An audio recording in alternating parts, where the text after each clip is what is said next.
podcast coming to you. M-A-L-E man coming to you. Talking about Minnesota internet. If you don't like it, you can go to hell. Mailman podcast coming to you. M-A-L-E man coming to you. Totally fucked up there. You'll be right. Oh man. Welcome to the Mailman podcast with my Butterfingers today. Woo! MALE, man for men after legitimate estrogen-free masculine approaches to the nowadays. I'm coming back off a weekend high. Actually, I'm real tired still because we stayed up real late. Yeah, so I got my buddy. He went to the high school reunion with me down in old Florida, and we've got some stories. So we'll get there. Don't worry, but we got some catching up to do first, and then we'll get into some crazy stuff. All right, let's do it. Let me get him in here. And you're live, bruh. Woo! Yay, yay. Hey, hey. Almost spilled my water. Yeah, I clicked on like every button on here on accident, trying to get to the right one. Yeah, so what's up, brother? Coming back off the high school high. Yeah. I was thinking about you said, what do you want to talk about? And or you said, let's talk about it. And then I was thinking, well, I think anybody that's on the fence about going to their reunion, they should just go. Yeah, I'm 100% on board now. Because if for nothing else, I mean, you're probably going to see somebody that you knew, and it's fun to reconnect. Oh yeah. And I think everybody, I mean, even at the 10-year reunion, everybody had matured to the point where if you were worried about high school drama, it should have been over by 10 years later. Oh, yeah. Now we're at 25 years, and it's like, obviously, there's no drama at this point. It's just all positive, in my opinion. So, oh yeah, for sure. You should definitely go. Yeah. So, I mean, the other thing is like, on the way to the reunion, I learned a lot of things. So, so I mean, it wasn't that long ago. Probably like a couple of weeks before we actually made that trip. We were talking, or whatever it was. We were talking before, so it must have been.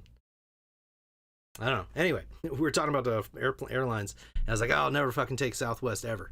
And, yeah. And I think you were talking with the other. I don't know if I can say his name. Oh yeah, Granddaddy. Oh yeah, you were talking with Granddaddy about it. Yeah. Like, oh, I've never taken Southwest. Yeah, Frankie like, Q. Yeah, Frankie Q. Okay. Yeah, and yeah. So I think, like, all right. So I'll give you a reason why. So when I went to Las Vegas, I think that's where it was. I think you can only take Southwest to get in there, or something like that. It was like there was no other option. I was like, no, there's got to be another flight or airline. And then, and the reason for it is because I couldn't pick my seat. I was like, what the hell? That's ridiculous. And then, I go to get on that flight, and I've got a pretty, like way up there, like, number, because they give you, like, the group you're in, B1 or B, whatever. It's like A, B, C, but, like, group 1, group 2. And I was pretty far up there, so I think it was, like, the B first group. But by the time I actually got on the plane, there was, like, nowhere to put my bag. Like, everybody had put their bags in like random places and not where they were sitting. Yeah. And I was like, what the hell's going on here? So like I had to put my bag all the way in the back. But in order to do that, like I didn't think about the fact that I was missing out on the seats. So like then I was trying to make my way back to the seat I wanted. It was gone. I was like, what the fuck, man? So I was like, fuck this shit. And it was like chaos. Like it was absolutely, everybody was going fucking crazy. They're pissed off all the time. And like it was just not a good experience at all. It was just fucking terrible. So like I'm like, never again. I will never do that again. And this is probably like, I don't know, what is it, 15 years ago, maybe 20 years ago, something like that. So this is like kind of early on. And I don't think they had like really gotten that system together yet. Yeah. but it's still basically the same. But I don't think other people, the passengers, understood it. But on this flight, so I'm flying out, trying to get out of DFW, and the whole fucking airport gets shut down. And the word on the street and in the news is like, cyber attack. And it's like, okay. and I'm like, oh, okay, well that sucks. Well, that's a good reason, right? Yeah. And then come to find out there, and then later I see more reports because I'm like trying to get a flight, and they're like, oh yeah, things are back to normal in DFW. I'm like, dude, like flights I haven't seen an airplane in the sky since 3 o'clock. What the hell are y'all talking about? Like, so they lied about the first thing, then lied about the flights, and I'm like, yeah. And then like I finally get a new flight for United. But it's not till like 5 a.m. or something. It's like 5:15 a.m. And then, so I'm like, all right, well, it won't let me pick my seat. So it says I have to go like check in first. So I just go to the airport, and I'm just like, well, let me see. Maybe they'll let me check in at least. And I get there, and this is probably, I want to say like 8 o'clock, 8:30 at night. But maybe a little later, but somewhere around there. That I finally go in there, and like there's a few people outside trying to get their Uber, and then when I go in the building, it's like me and one other guy. It's fucking empty. And I've never seen it like that in my life. And all the machines are like closed. It says, and then I get up there and I'm able to check in and get my seat. And then come to find out, they cut their own cables, their own fiber optic cables, because they're doing all this construction there. So like somebody probably got fired over that. Well, probably two people. Whoever said it was a cyber attack and whoever cut that cable. Those people got, I'm sure, fired, or they should. So, just in general, when you're in construction or you're just a civilian and you're digging, if you're a civilian, you can call a number, 411 or 311 or whatever it is. There's another number. I don't know. Probably not 411, but yeah. And you can call and say, hey, I'm going to dig here. Is there anything I got to worry about under the ground, power cables or whatever, especially power, because if you cut through that, you could die. Yeah, well, right. And then too, a facility like the airport should definitely have some sort of CAD drawings. I know this from experience. They'll have a drawing of where the comm lines are routed, and you should definitely not be just haphazardly digging in that area, just cutting through stuff. So they probably should have known better. Somebody's trying to find some gold, son. Yeah, but you shut down an airport, and what the very costly mistake. Yeah, the amount of like hotels that they probably had to give people for free. Dude. Yeah, I'm sure there's some kind of there's got to be some kind of like payback to the airlines. Hopefully they have insurance, but still, it's like that was a whole day, like basically. It shouldn't be nothing. Like, oh, you cut it. Well, that's okay. Yeah. Who was that contracting company? Yeah, no, because it wasn't like 3. It was probably like 4 or 5 o'clock when it happened, something like that. Yeah. But it was kind of early as meaning like there's a lot of flights like in the evening. And especially on a Friday night, everybody's getting off of work. They're trying to get the weekend going. And so, okay. So, yeah. All right. So that happens. So I go home and I'm like, oh, perfect. I'm already packed. I'm ready to go. So I set my alarm and then I wake up at the time of my flight. And I'm like, wait a sec. What the fuck? I set my alarm. Like I set like 3 alarms. And then I forgot like at that moment, because I guess I was just like real tired. I just want to go to sleep. That I have a weekend or weekday alarm system, and I have a weekend alarm system. And I didn't realize like it was like Saturday morning, I guess, because I set it on Friday night thinking. Yeah. And like, I set the weekday alarm instead of the fucking weekend one. Yeah. And that bites me in the ass again later in the week or the weekend. But yeah, so I wake up at the time of my flight. Like my flight was at 5:15 and I woke up at 5:15. I'm like, fuck me. Wow. Yeah. And like so that's a wash. Like I can't cancel it now. It's already gone. Yeah. So they had refunded me the other money, which for whatever reason, if you get a round trip flight, they can't just cancel the first flight. They have to cancel your whole trip. Yeah. Which is fucking retarded. like I don't like I understand it's probably because the cost or whatever, like it's cheaper when you do round trip Sure. in general, but it's not when it's not your fault. They should be able to cancel the first flight and still keep the second one, because typically in like cities like DFW, there's 2 airports. New York, there's you got multiple airports, so usually you can kind of navigate, go to a different airport if you need to. So your return flight should still be able to be kept. But anyway, can't do that. So if your layover is long enough, sure. Yeah. No, they will not allow you to do it. They have to cancel the whole thing, and then you have to rebook it, and then it's more money when you rebook it because you're only booking the one flight.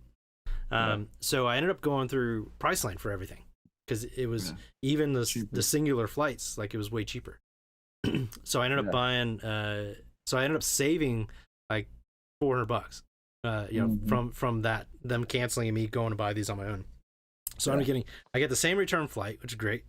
And then I learned another trick, and I'll get to that in a minute, that everyone should do because I think it's also you're not supposed to do it. Yeah, but it worked. It worked 2 times because the reason why it worked 2 times. Yeah. Okay, so but yeah, so I go through Priceline and I find the same exact flight return trip, and I was able to book that again. And then in the meantime, I booked my other flight, which I'll come back to, but I want to get to what happened when I booked the return flight. So I booked the return flight, and then I get a message from American Airlines and like, hey, do you want to upgrade to first class?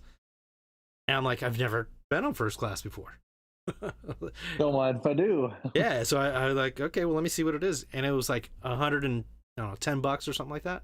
Nice. And I was like, fuck yeah, I saved money. I'll do $110.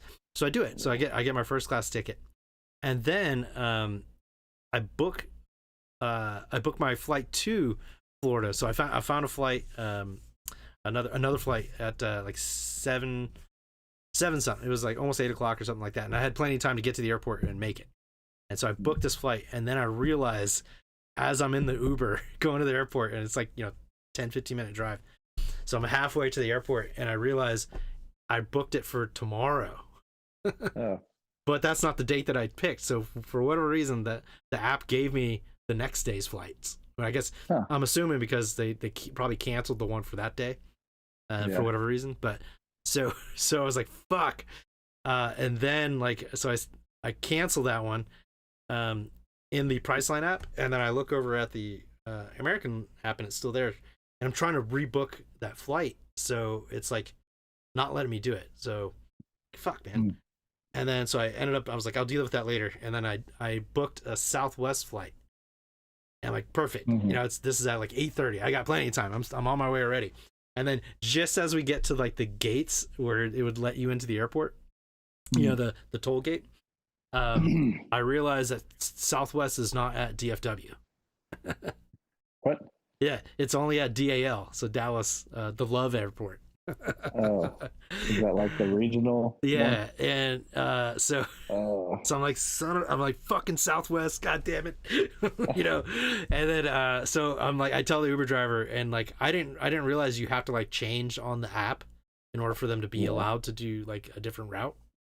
Right. Which for safety, so that's cool. How are they going to charge you anyway? Yeah. So I update the app, and then he's like, yeah, it's like 25 minutes. I'm like, oh great, I still got time. So so I do that, and we finally get to the or we go on our way to DL, and then I go back to like, okay, I need to figure this other thing out. And so I go back to the American Airlines app to like I'm like, okay, it didn't cancel on there. But I need to rebook that flight, and it won't let me book it because I already have it.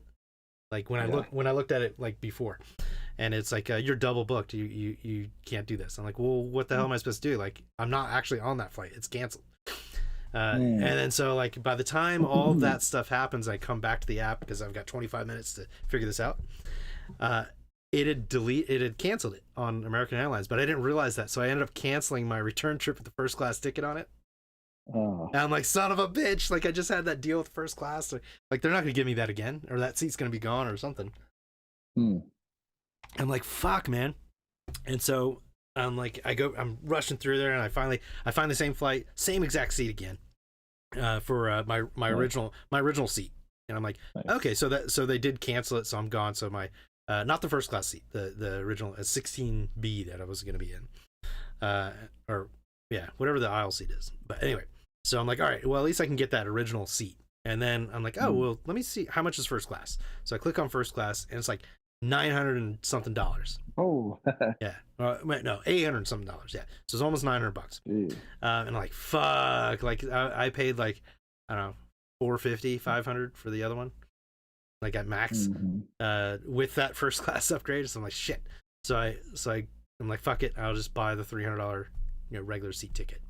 So here I am, like, because of that, the United flight, like, that's a wash. All the money I saved from them canceling my trip that just went away because it was in that flight ticket that I couldn't get back. And then, like, now I've lost my first class ticket, and I'm going to this airport I've never been to, and I'm going on Southwest. So I'm real pissed off about that. Like, fucking goddamn Southwest. Like, I don't want to do this, but it's all I got. And I'm like the last fucking person to book this flight. I'm the last seat, or last. There's only one seat available. You don't get to pick them, but anyway, so I'm definitely in the back of this line. So the ABC system, what are C last 30 through 60 numbers. I'm like, fuck. And then so I booked the seat, and then I get a ding from American Airlines.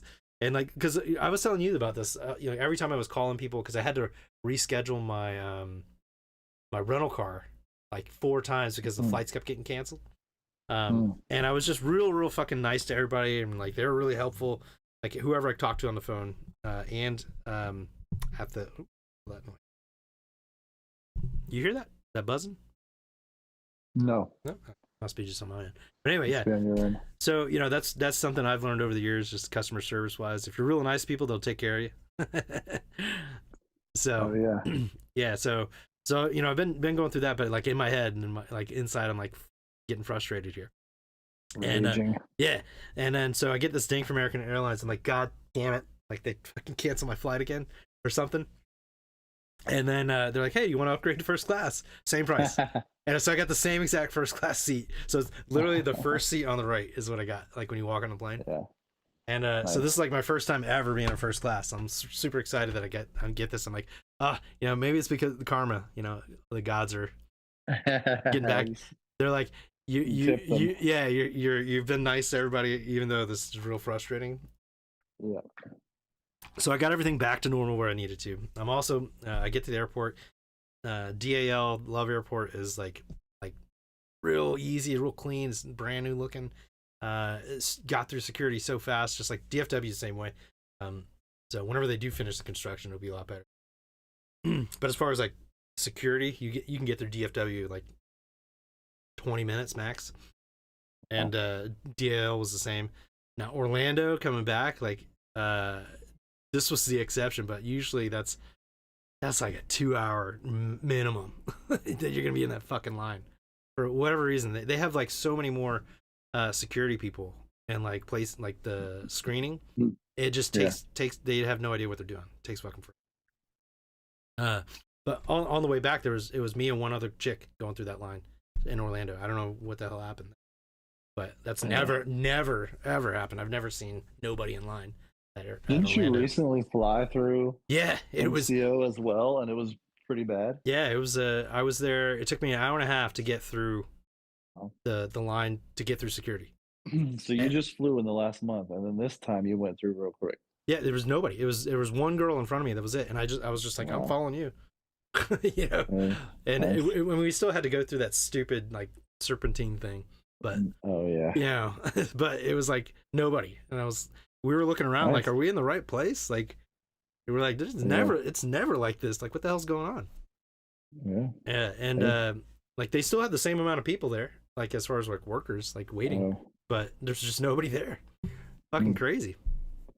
But anyway, so I get to the DAL, I get on the Southwest flight, or I get through security real quick, and then I get to Southwest, and I'm like, God damn it. And I go to the lady, because I checked in at the machine, because I was on the go. They wouldn't let me check in online. I had to like wait till I got there. So I check in real easy, but it doesn't give me a ticket. It just gave me a receipt. So I'm like, where the Normally you can print your boarding pass from there, right? Yeah. I didn't see an option, nothing, and I'm looking at the thing Okay. and it just gave me a receipt. I'm like, oh shit. Yeah. So I have to go to the counter, and I got up there, and those people were so freaking like relaxed and nice, like the Southwest specifically, because if you go to the counter at the other places, like even Delta, which is like, in my opinion, like the best airline, like by far, like just no comparison.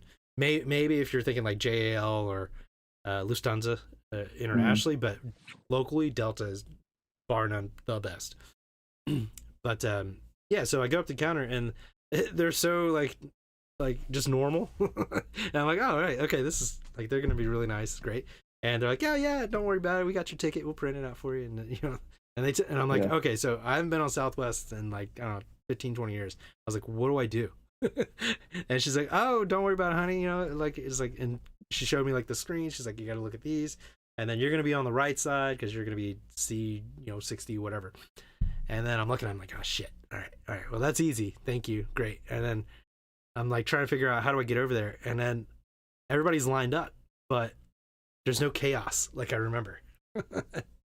I'm like, wait a second, what the hell's going on here? Wait a second. And like, even the passengers are all It's been cool. 20 years. Yeah, so I think everybody's kind of figured out the Southwest system in this time. Oh, okay. And so like, or maybe it's, we're not going to Las Vegas, so maybe that's the difference.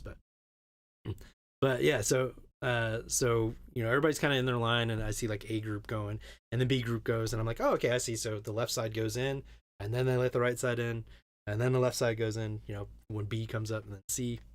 And then so when B, like the first row B goes out, I'm looking around, I'm like, well, it looks like everybody in B is already in line. So I just get in the back of the B line. And so by the time they get to the end, like I'm in the front now rather than all the way in the back. So I ended up getting like a nice seat, super chill, and was able to put my bag somewhere. And I was like, wow, this is like super easy. The guy like doing the tickets was like saying everybody's names and like make you feel good as you go on the plane. He's like, hey, come on in. He's like, hey, Richard, man, yeah, have a good time, get in there, and I was like, man, this is like, I was like, dude, I feel great getting on this fucking plane. Yeah. And so like they have a really good atmosphere. Like even the stewardess is on the plane. Like everybody like seemed like they enjoyed their job. And I was like, Southwest just won me back on this fucking flight. Like I still prefer to have a seat. Like I like that, but if I'm in a jam, I am not going to feel bad about it anymore. Like I'm going to take Southwest, like no problem. So this was not the first class seat.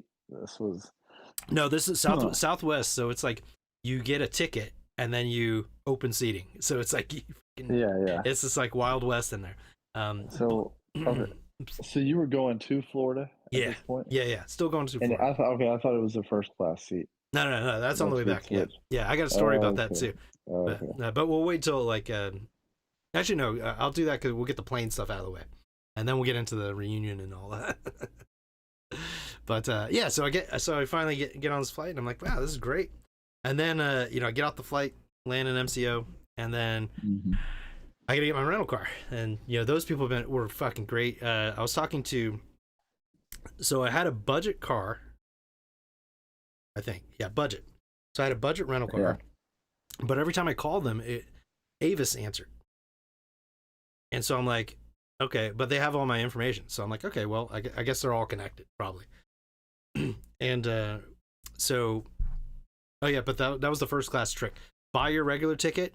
And then see if they'll upgrade you, and you'll probably save like $600. Yeah, for cheaper. Yeah. So that's the tip of the day for people that are flying. Buy a regular ticket, and then see if you can upgrade to that first class ticket. And at least 2 times it was the same price. So that means that's probably the trick to get it real cheap. Oh. Yeah. But yeah, so I'm gonna do that from now on. I'm just gonna check, like, see how much that first class ticket is. Now. Sometimes it is a few $100s, and it may not be worth it. Yeah. Well, I'll get into like how I feel about it after, now that I've done it. But so I land in MCO. I go to the rental place, but like I said, I've been every time I had to call, it was Avis that picked up. So I'm like, but everything was cool. So I go to where budget is, and it's like the longest line in the fucking world. And I'm like, okay, well, this is gonna take a while. And then I look over and like Avis is right next to it, and I'm like, and there's nobody there. It's like 2 guys at the counter, but nobody there. And I'm like, I wonder. I'm like, I'm in the back of the line anyway. It's gonna eat another 10 minutes maybe, if I get out of this line. So I go over there, and I'm like, hey, I got a budget rental car, but every time I call them to rearrange my schedule, I end up talking to somebody from Avis. Can I rent a car from here? And he's like, yeah, what's your confirmation number? I'm like, what the fuck? So I'm like, yeah, sure enough, he pulls up the car, and he's like, well, we don't have the car that you're looking for, because remember, I ended up getting the luxury one for the same price as like the shitty, tiny car. Right. And so I was like, fuck it, might as well get that. Because I went through American Airlines rental. So I saved like 35% or something on it. Really? Yeah. So what it actually did was it made the luxury car the same price. As the other one. So basically the other one had a like, I don't know, really tiny percent discount, and then the luxury had a huge discount. So I was gonna get the Genesis. Whatever that is. Everybody probably goes for the cheapest car they can anyway, so yeah. So they're probably trying to get those and then out all there. that's left are the expensive cars, and they sometimes have to give those away. Yeah. Or comp you just because there's no cheap ones left. Right. So yeah. Okay, cool. So you initially ordered the Genesis, but they didn't have it. Yeah, because I didn't even know what that was until we talked about it. I'm gonna pull it up here. I don't even know which one it was supposed to be. I know you said Genesis, so I googled some stuff. Yeah, it was like a Genesis. Was it the car? G70? The SUV? No, it was the 4-door car. So it would have been a new. It was like a brand new Genesis. Yeah. So it would have been the 2025, not the 20. Let's see if I can get it. They look pretty similar. Pretty cool looking car though. Yeah. Let's see here. Yeah, they are pretty neat. Let's see, I'm gonna pull it up. Sweet. It used to be Hyundai. Oh, is that what's going on? Rebrand. Because it was Hyundai Genesis it was like a sub line or like a luxury line in the Hyundai. Okay. I guess lineup. That's what I remember.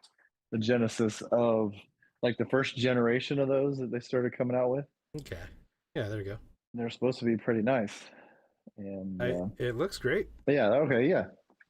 Yeah, so I was pretty excited because I was like, oh, I've never heard of this thing. Yeah. And it looks pretty cool. And it's brand new, so whatever, bells and whistles are gonna be on that thing. So I was pretty excited about this. And then he's like, we don't have a luxury car that matches what you're looking for. He's like, so we've got a Tesla. I'm like, well, I've never driven one of those. I don't want to start right now. Like, I'd rather do that on my home turf or something, Absolutely. Especially not trying to be a steep learning curve, yeah. Especially trying to get out of MCU, Orlando. Holy fuck, that would have been a nightmare driving that thing. I would have ran into a wall trying to get her out of the little the parking garage, Like I probably ran into something. I don't think it would let you run into anything. Oh yeah, that's true. All the sensors. But yeah, so this is what the car that I was getting. So I was a little kind of bummed out. I'm like, shit, man. But I don't have to wait in that line. So I'm like, fuck it. I was like, well, what else you got? And he's like, do you want an SUV? I've got like I don't know if he said Explorer. Whatever the typical thing that people would rent. I'm like, nah, man. Yeah. I'd prefer a car. I was like, if you got something. I was like, I don't. It doesn't have to be luxury. And then he's going on the computer. He's like, well, what kind of car are you driving? I'm like, I've got an old 2007 Mazda pickup truck. And he's like, all right. He's like, how do you feel about a Ford Bronco? And I'm like, all right, well, the new one. Let me see. So it's a Bronco. What was it called? Do you remember? It was like the. I don't remember the trim. Ah, man, what was it? It was like the. Was it Badlands? Something like that might be it. Okay. Something I don't remember which one it was. I mean, yeah, it looked like I think that's the one. I think that's the one. Could have been Yeah. So It I'm definitely like, didn't have the big tires, so it wasn't the crazy off-road one. yeah. Well, those are kind of like you have to kind of get a little extra on that one, but Well, let's they see. have also like 5 or 6 different trims. Like it's Yeah, not yeah. like This was like you really. just under the really big one. But Okay. it was still pretty beefy though. The one that we Yeah. the one I had, I think it's this one. This one's pretty close. Yeah, because they had the T tops, and I was like, yeah, I've seen those around. Yeah, sure, fine. But I thought Yeah. it was gonna be that smaller one, the little sport one. Oh no. Oh, And yeah, and then I was like, well, it's at least it's not a SUV. It's fine. But holy shit, these things are 84 grand holy. for that car that I was Holy driving. guacamole. That's more. 84. How much? Wait, how much is your car new? It's like 90, like that.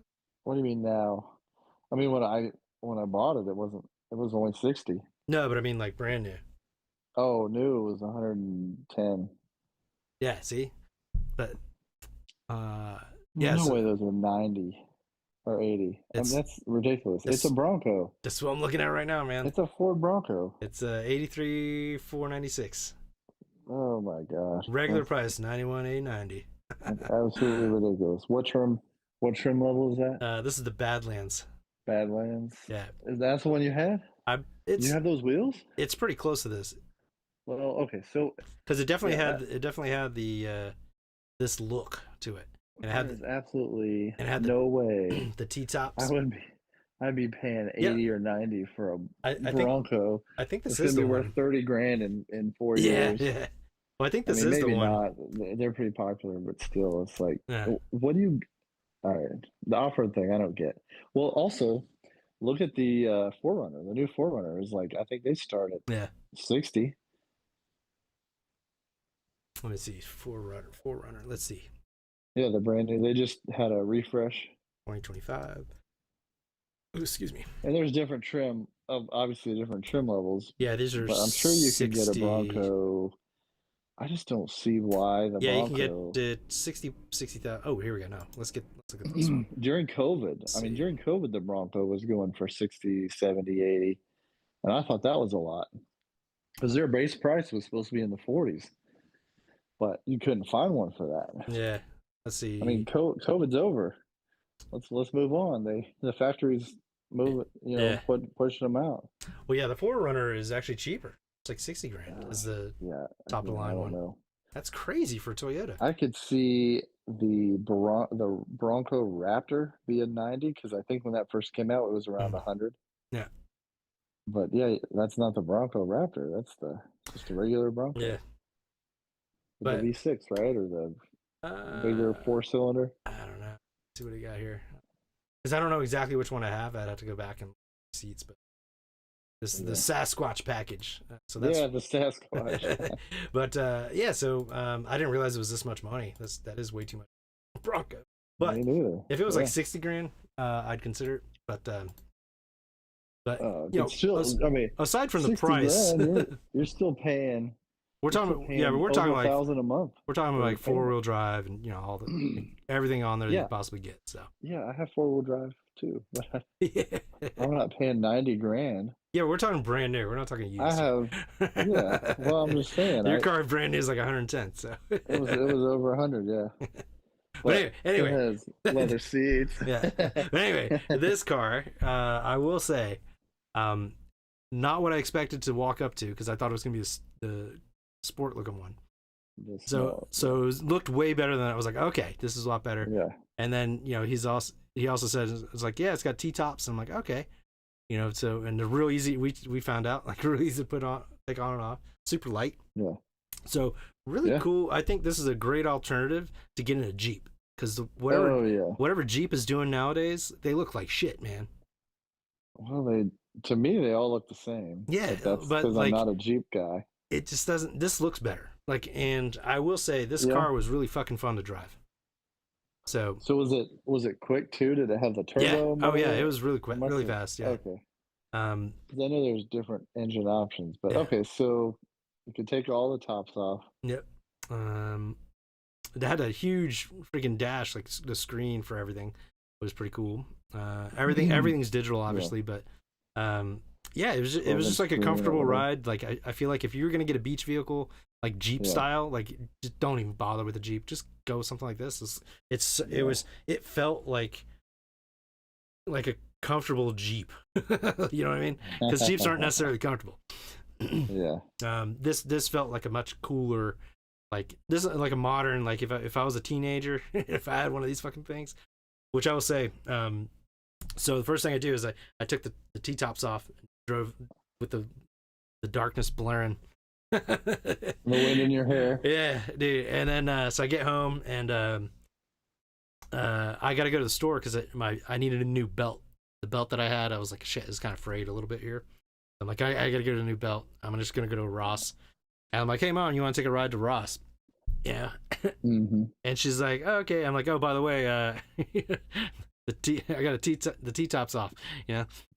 And she's like, oh, I've never been in a car without, you know, like convertible kind of thing. I'm like, oh, really? Well, you gotta go now. So I take her down there, and she was having like the best time of her life in this fucking thing. And so we go down the street, and then like there's these kids playing football, like you know, with their chicks, and like the girls are looking at the car, but the dudes are like, whoa, like checking out this fucking Bronco with the T-tops.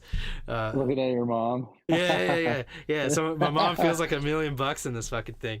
You know, and her hair looks like shit by the time we get done with this ride. And then she like she's pretty happy we go in the store, and then when we finally get home, her hair is even worse. And she's just like, thank you. Man, it was pretty cool to be able to do that. But nice. Yeah, so we took pictures, sent to my sister. Well, maybe I did. I thought my mom did. Anyway, I'll figure that out later. But anyway, your mom probably did. So this was a cool like compromise. Like I was like, okay, you know, not what I expected. I didn't have to pay any extra. I got probably a pretty expensive rental, I'm assuming, based on that $80,000 price. Cheap. So and it was just pretty fucking cool to be able to you know, get that experience, because I never would rent this thing like on my own. Yeah, or pay extra for it, right? Yeah, no fucking way. So that was really cool. The guy set me up real nice. His son had the same birthday as me, so like we immediately like you know, hit it off. And he's like, oh yeah, you in the military? You're like, oh, okay, cool. Yeah. And he's like, I'll hook you up, brother. And yeah, so Nice. So I get this thing, and I'm just like, you know what, just give me the gas thing where I can just pull in and be done with it. You know, give me the insurance, all that stuff, you know, just in case. And just in case I roll it over. Yeah. But this thing's pretty wide, so I'm pretty sure you'll be okay with that. I will say, trying to get in there, like you were probably fine, but it's real tall. So for my mom, like I had to help her get in. Yeah. But yeah, so that was kind of cool. That was like another karma thing that happened, because I could have waited in that stupid line forever, but I ended up, because I was paying attention on the phone, you know, like that somebody not budget answered, I went over there. So that's another trick of the trade of travel, is maybe consider, if it's budget at least, I don't know whoever else is connected, but Avis might be able to help you. So or the opposite, depending on the line there. So that worked out real good. And then we get to meet up, get to see that badass car you got. Badass. Yeah. But yeah, so that it looks better in person than the photos. No, you know, it still looks good in photos, but okay. Yeah, but it definitely looked better in person. But yeah, so actually, text me a photo of that thing. I'll pull it up here. But so you know, that adventure is over finally. So I'm finally at home, and go to Ross, get all that stuff done, and you know, make my mom feel like $100, $1 million, whatever. $100 million. Yeah, $100 million. There you go. Yeah, I'm thinking poor wages here. Million. Make my mom feel like $5. like the Benjamins. All about the Benjamins. Was it the Hamiltons, baby? Yes, that's all about that. All right, let's see. Okay, but yeah, so I ended up getting that taken care of. I'm home, relaxing. But I've lost a lot of time because I had to take that later flight, and so we're trying to work all that stuff out with you know, Matt and everybody, and just not getting our communication through that. So let's see this picture. Let's do that.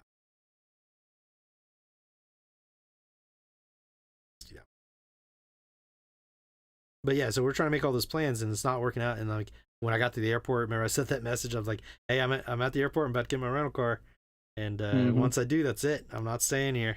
I'm leaving Orlando." And you know, we just didn't get any of those answers, so I'm like, "Fuck it. You know, I'm just gonna go. I don't have a lot of time anyway." Yeah. How's this picture at? Saved it. But yeah, so I'm like running out of time, and I gotta iron my shit. But I use my travel iron, which I'm gonna do a video about at some point. Oh, it's failing to save it. That's what's going on here. So that was like half the size of a normal iron. Yeah. There we go. Got it. But still effective. Yeah. Well, I'm not gonna pull it up because I'm gonna do a video specifically on that thing later. Not the iPad. Where's the computer? Damn it. There we go. But yeah, it's a Rwanda or something like that. I can't remember what it's fucking called. I think that's what it's called. But it's like a little half iron looking thing, and but it's the only one that I could find that had like more than 3 steam holes in it. And so, fuck, man. Like this. What's the deal with that? Not a lot of steam. I think it's because they're focused so much on the travel part, like tiny. Yeah. That they just forget about the quality of the product. And this one, you know, you grabbed it. That thing is like super high quality. And I ended up you know, just trying. I was like, fuck it, you know, I did it. I watched a couple of YouTube videos on it, and I was like, okay, let me give it a shot. And then it ended up being awesome. And well, the reason I get a travel iron is because if you try to use those irons in the hotels, like people use the tap water, and that shit calcifies, and you get white shit all over your clothes. So I stopped using it. Oh, and people will use, I don't know how they get this on there, but the starch gets all like it's ridiculous, matted on there or something. Yeah. And then the first thing you do is put that iron on your shirt, and it like transfers the starch. Yeah. So that's like the worst thing that you can do is put the hotel iron directly on your shirt sometimes. I always use a towel just to test it out, just in case. But yeah, I mean, for the most part, they're fine. But yeah, you're right. Everybody uses some of them are really calcified, and you hit that button, and it's just like a bunch of white chalk comes out. Yeah. So it's like, I was like, you know what? I gotta, what the hell's going on here? Not I don't know. It's not let me.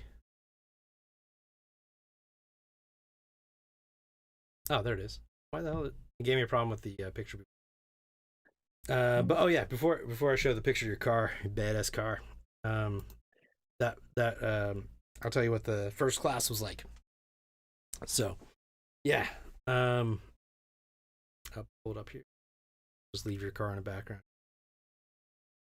Bloop. Go. You got to scale that down. Yeah, it's fucking frustrating. We're analog here, manual. There it is. Yeah. All right, but it was a cool sunset picture. Oh yeah, I just happened to grab. Yeah, it's a beautiful car, man. But yeah, so the first class, so I get American Airlines first class back on the way back, and I will say, the stewardesses, there's a girl and a guy, and they must have been.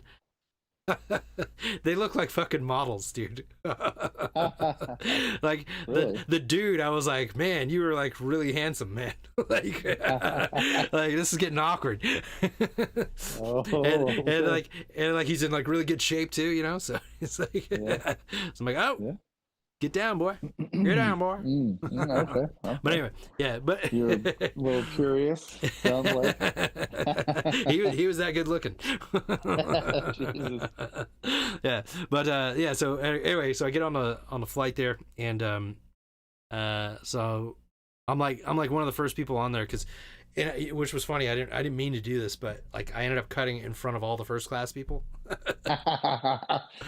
because they had called everybody up there. They're like, all right, now boarding first class, and nobody was getting on the fucking plane. And I'm like, really? So I'm like, okay, well clearly y'all aren't first class. Because every time I've seen first class, they just rush to the fucking plane.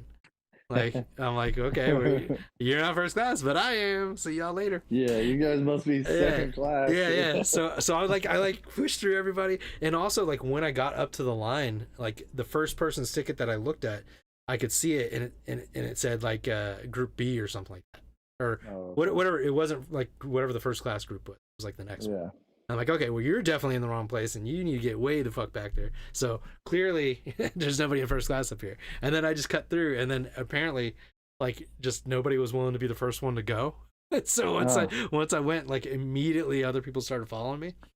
I'm like, oh, okay. But it kind of looked like they were frustrated with me, like, oh, what's this guy? And I'm like, well, y'all didn't fucking move. Like, yeah, I heard them call it. Like, what? That's why I'm up here. So anyway, so like, I was like, fuck, whatever. That's their fault, not mine. And so I get on the plane, and I'm first one on the first seat on the right, and get on there, the handsome dude, and a big tall black guy, and prove I'm not a racist. He is very attractive. And very black. Yeah, and very, very black. I mean, so black that I was like, God damn, he's attractive. All right, man, that's enough. All right, yeah. Before it gets dicey. Yeah, okay. Moving on. But yeah, so I get, as soon as I walk through the door, he's, we lock eyes, and then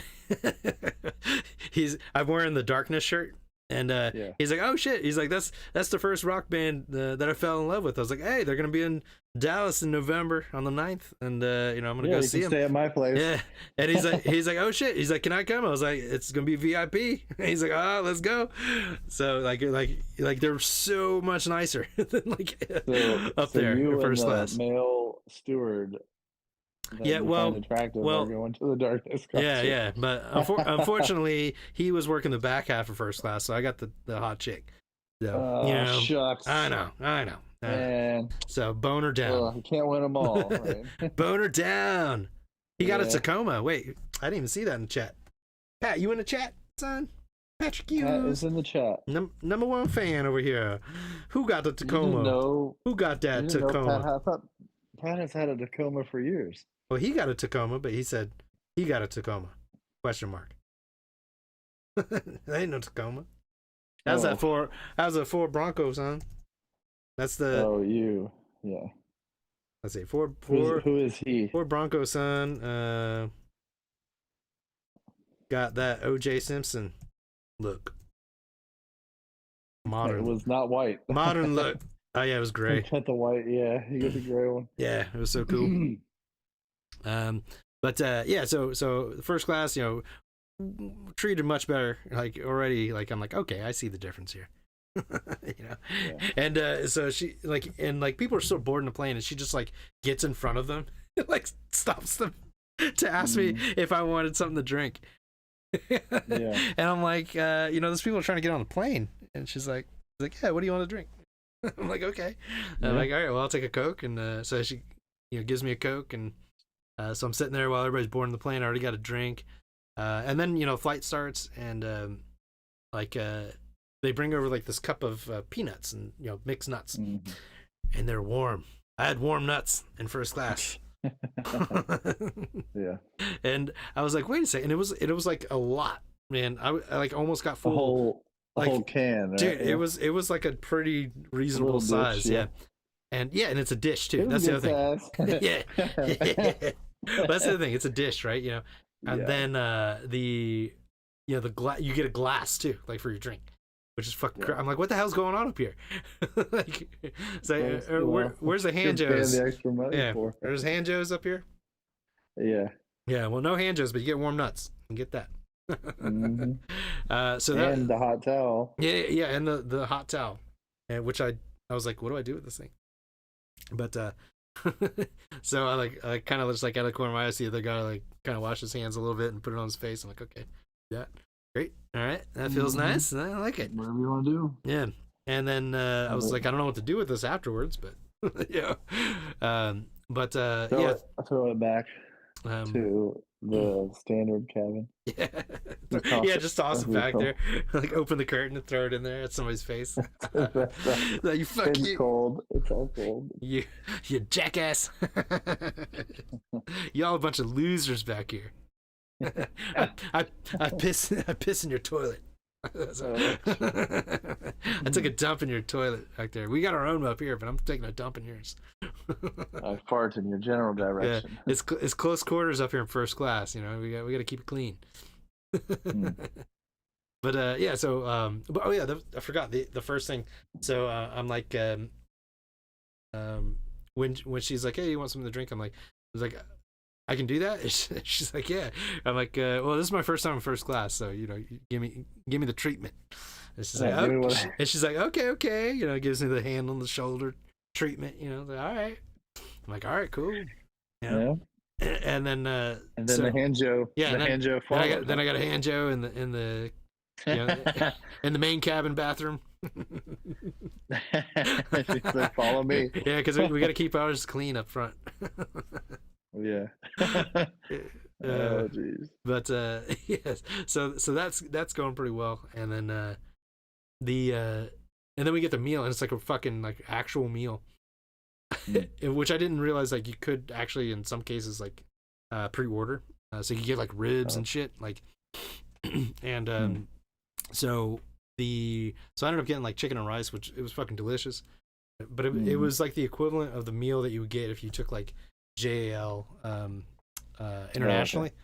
Yeah, you know, the international flights you get like a full meal. It was like that but better. Nice. With like actual utensils, you know.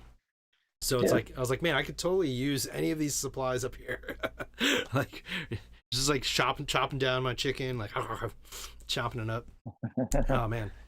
But yeah, so I get that, and I'm like, man, this is, you know, this is pretty nice. And the seat reclines a little further, not all the way. You get a much bigger table, obviously. Yeah. But yeah, so it was pretty nice. I will say, if you, like, never pay full price for domestic after doing first class. So I would never pay the regular first class ticket. Like, I don't care how much money I have, it just wasn't worth it to spend like the $900 for that ticket. And it's like when you can get a $300 ticket and still be relatively comfortable, you know. And you know, it's a short flight, so like the meal really isn't important.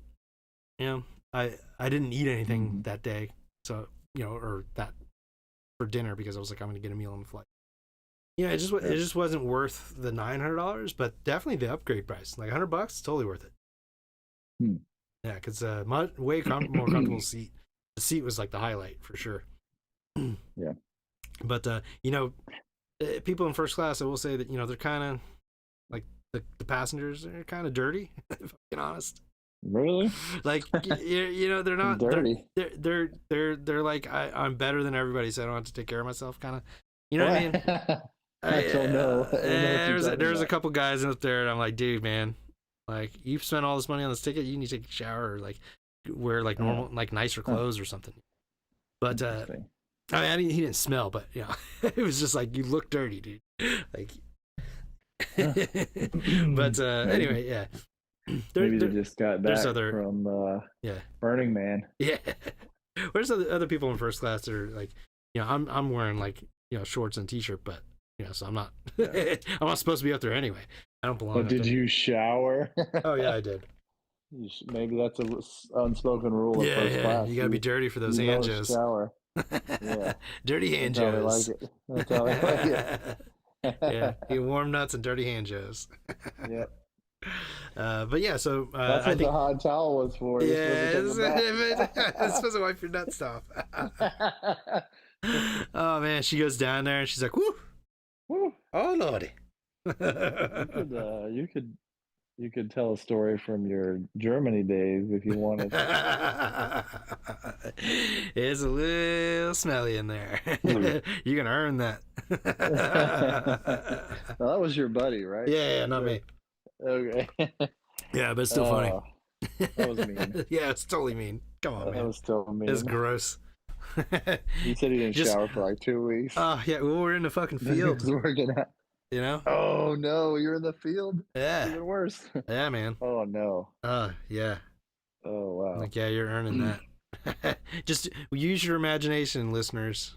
Jeez. We're in Germany, in the field for 2 weeks, no showers because that's how it is. And then time to relax when you get home. Let me go to the red light district. You boop boop. I mean, there's like RVs you can go to. I don't know. Never been. Well, there you go. Look for an RV, like a line of RVs outside of a club. That's what those are. I thought it was The mobile red light district. Wow. Yeah, but yeah. So first class, I think if you're traveling internationally, totally worth it if you can get a good deal. Not worth the 6,000 or whatever they usually cost, but if you could get it for like, let's say a regular ticket's 1,000, if you could get another $500, totally worth it. I think international. Oh, first class international. Yeah, maybe even 1,000 because if you got like a 14-hour flight, Dude, yeah. it'd be worth the $1,000. Let me tell you. Oh, I know. Well, especially for me, because Oh yeah, you're tall. sometimes leg room is the issue. So, yeah, getting stuck in a coach seat or whatever for Yeah. 14 hours is not Yeah. not comfortable. Well, no, usually the international flights, the planes are a little bigger anyway, so Yeah, there's a you lot more have more comfort. room. Yeah. I have been Yeah. on, Yeah, but you yeah, can't. like, But you can lay of the down in the ones- first class up in international flight. oh yeah. Well, I have not done international first class. Yeah. But That's all my sister does. oh yeah, well, Yeah. yeah. But Nice. yeah, so that's gonna be I'm gonna be on the lookout for that deal someday. Is do an international flight with the upgrade. Actually, I should check I've got a flight because I'm going to Japan pretty soon. So Yeah. see if there's one available. See what you're okay. Or even if you get there and there's nothing, maybe you could sweet talk the Yeah, no, I'm the, totally gonna be doing gate that. attendant Yeah. and be like, hey, do you happen to have you probably don't have any deals, but if just on the chance, Yeah. I've never been in first class before. I'd really Yeah. That's you got to lead with that. yeah, I'd hear I think it'd be I think it'd be a good flight to take. I don't know. You have to figure out something. Yeah. I'm trying to come up with something. You ever read that book, Never Split the Difference? Yeah, it's been a long time though, and it was when I did read it was about at the time I was drinking a lot, so I don't remember. Okay. I don't remember too much of it. Yeah, he seems to get upgrades a lot using different tactics. He goes through that in the book. He'll talk about it at hotels or airlines. Different different ways that he mirrors in the conversation and uses labels, etc., etc. Yeah, So yeah. I'll have to read that again and see if that's helpful when I'm traveling. But yeah, so that was my airline experience. It worked out really well.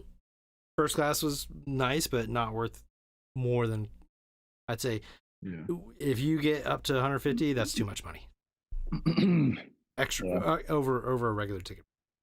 Well, because you're already paying 20, 30%. Well, 20% more than your regular ticket, right? Because you already paid 300-400 for that. Yeah. So So maybe yeah. you're paying another 20-25% more. Yeah. Now I did get a little bit of a discount, and I was surprised at the price, even though it was like last minute. Yeah. Like it wasn't bad. Like it was only like $20-$30 more than what I initially was, but it was still pretty reasonable, and I was able to still get the same seat and everything. So and same upgrade price, so that worked out. But yeah, so that was my experience flying. Just being really nice people, I think, got me there. So you know, and like the other thing was like, even though like it was really frustrating, I was starting to feel it. I was like, I can't do anything, so I'm just gonna call the airlines or call the no, call the rental car place, because the airlines, I was able to do a lot of it on the text.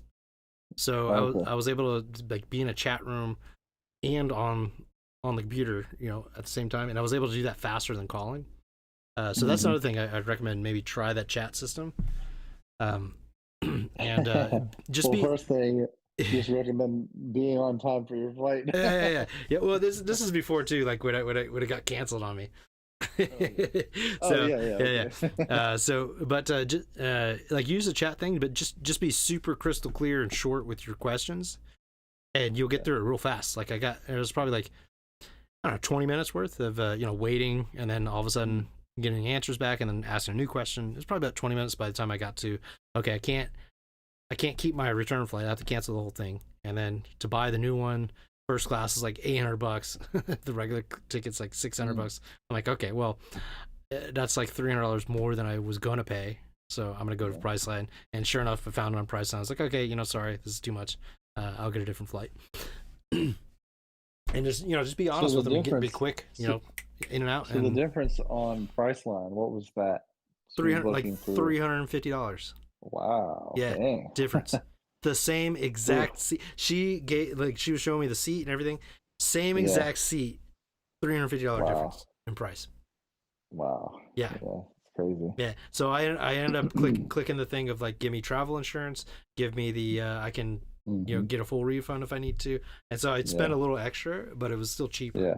But just in case, because you had already had so many changes up until that point. But just if you have travel insurance. Yeah. Then what does that mean? You could even miss your flight and still get a refund. Yeah. So I learned what that means. Well, it's more for like your personal injury stuff. So okay. Yeah, so I learned this from work. It's like I go out of town like three days out of the month or something like that on like a regular basis. So sometimes it'll be a week or 2 weeks or something, but mostly it's like 3. And it's like $45 for me. Like the older you get, the more expensive it gets. But for 43-year-old, it's like $45 for this. But you're covered up to like, I don't know, it's like $100,000 or something like that. So it would cover any funeral costs and all that stuff. So basically, that's why we get it for work, is like it takes care of anything if something does happen. But if it is a business trip, it's a little bit more, I think. But for regular, it's like $100,000. So if something happens to me, I get sick or something like that, it'll cover stuff like that. So if I gotta go to the hospital, then it covers a lot of it. The plane crashes, I die, then it covers that too. Oh, does your company pay for that extra insurance? Oh yeah, 100%. Okay. They pay for everything. Yeah, and it's not like reimbursement. It's like I've got a credit card for work. Yeah. So I learned that. So now I get insurance for cars, me, everything, no matter what. Just I get it just in case. And so that's definitely, you don't have to, but I highly recommend it. It's not that expensive. It's like $50 at the moment. So pretty decent experience there. But let's get into reunion time. So like I said, didn't have a whole lot of time. Enough time to iron and get a belt and get ready, because I overdressed because like I said, I figured if I was overdressed, it was really easy to take the jacket off and tie off and then fit in with everybody. For the benefit of the listener, Richard was wearing like a full suit and tie. That's what I have for work, so I was like, I already have them. I wear them consistently anyway. So and then when we get there, nobody else is wearing anything close. Yeah, it's Florida. They're like going to the beach everybody's clothes. Wearing. Well, okay. So to be fair, some girls were wearing dresses and heels, right? But as they normally should be. You want to look good, jeans, right? Shorts, t-shirts, ball caps. Just not taking it serious that you're going to meet people that you haven't seen in a long time. The girls understand, I'm going to see people that haven't seen me in a while. I got to look good, Yeah. Like, that's the logic there, which they're right. You should be trying to dress it up, look good. Well, why? Yeah, why not? So, yeah. I just didn't realize I was going to be the best looking one there. So you were the best. So, Whoa! Hold on. You said best dressed or best looking? Well, we can go both ways, Yeah, I don't know if anybody won any beauty contests, but there's some yeah, pretty no, rough looking people. you were definitely the best dressed and the most handsome there. So It's a good thing that stewardess wasn't there. Whew, I lucked out. Ooh, you mean the steward? Yeah, the steward. Yeah, the steward. Yeah. Sorry, keep calling him stewardess. He Well, probably doesn't care. it wasn't common back in my day. Yeah. Like there was I'm never sure. there was not a male like that. That didn't happen until like The 90s, right? yeah, at least. I mean, it was like this. Well, I mean, you could argue that a lot of them were gay that Well, wanted that job. well, I'd see. I remember seeing them at the counter. I remember like being in the army. I remember seeing them at the counter. Men at the counter, not them. Like you know what I mean? Fucking dudes at the counter. And I don't remember seeing dudes on the plane when I was in the army traveling around. Yeah. Like at all. It was all hot chicks. Like there was no ugly stewardess. Like at that time, there was no ugly ones at all. That's great. Yeah. Now there's some pretty like I'm like you can't fit through the aisle. What are you doing on here? Like how did you get this job? Like, wow. I'm serious, man. Like if your butt rubs against my shoulder when you go down the aisle, you are too fat to be a stewardess. I've not experienced that, and I've done a decent amount of flying. Yeah. But I Talking to you, American seen Airlines. American Airlines calling you out. You need skinnier. I've seen the older, and I've very few men that are older, but yeah, like a lot of there's definitely been women who are older, and I guess that's just the older one's appealing to okay. travel, maybe. The older one's okay because especially if they've been a stewardess for a long time, they're probably the good looking one. Well, I do. That's what I was gonna say. Is like most of them have been pretty fit. Yeah, you know what I yeah. mean? Like they haven't. But yeah, there's some newer ones, man. They got to have a cutoff, dude. Like it's not safe, like for real. Somebody's approving every one of them. So yeah, but it's like it's not just about they're not good to look at. It's not safe to have a fat stewardess. Like what are they gonna do in an emergency? like they're not gonna be the best person to help me. Well, like they might be the first person I eat. If we get crash land on an island, I might go for them first as far as like food goes, but. Because if you don't eat the fat person first in an island situation, they're gonna be the ones stealing all the food. Just FYI. Just think about that logic there. That's why there's no fat people in tribes. There won't be any food for them to steal anyway. So it's like, wait a second, because this pig had 4 legs. What the hell happened to the other one? Yeah, where's the other leg? Fatty over there. They're over. They went in the corner, started eating the ham hock, and took off. Yeah. But anyway, yeah. I think we're getting off topic. Yeah, that's a mailman podcast fucking around, So yeah. We love fat people. Just don't be a dick. If you're a nice fat person, it doesn't matter. If you're a businessman in the 60s, you went on the airplane, and there had better be a young woman on there. Yeah. Because I mean, that could be your next wife. Oh yeah, I know, right? Your next ex-wife. Yeah. But anyway, yeah, it's like so that was kind of like the anyway airplane stuff. So let's get back to the reunion.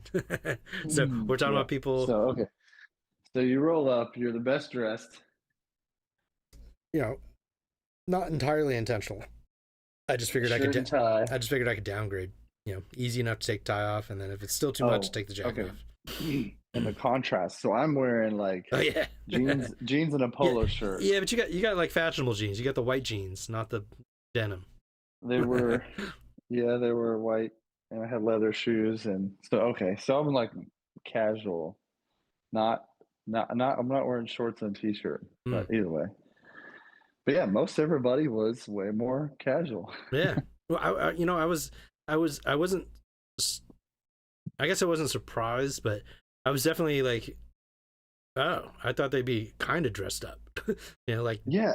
So a I little. remember going to my 10-year. So I went to the 10-year reunion, and I remember wearing a long sleeve button up shirt, a pair of like dress pants, and like my loafers.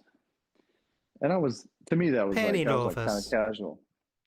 But it was at Dead River Vic's or something. That was where we had a meetup. Mm.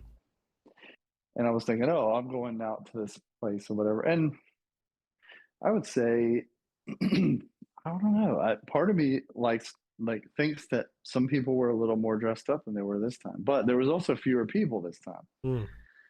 So smaller sample size, right? Yeah. Yeah, everybody was very casual this time. I think we're old enough that we don't care. Yeah. You know who did put in the effort though? Yes. Them black girls, man.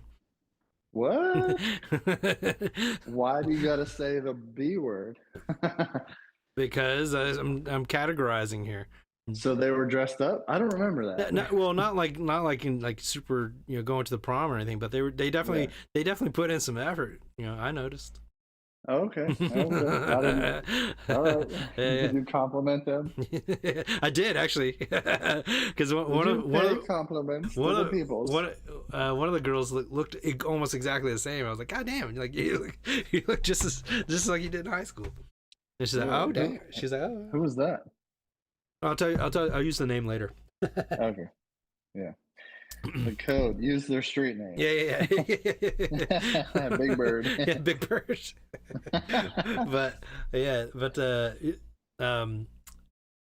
Oh, that's what I was gonna say. So I was actually with the situation with the high school reunion, I was kind of like, man, I had this vision of like going back to the gymnasium, like in the movies, Yeah. And I was like, it's not gonna be like that. But it was actually, it was a lot of fun. It was better than I thought it was gonna be. Now, when we got there, it was like 2 couples there or something, right?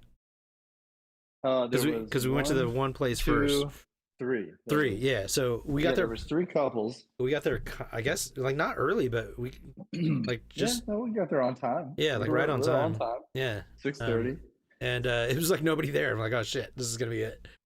That's what I was thinking. I don't know what you were thinking, yeah. But.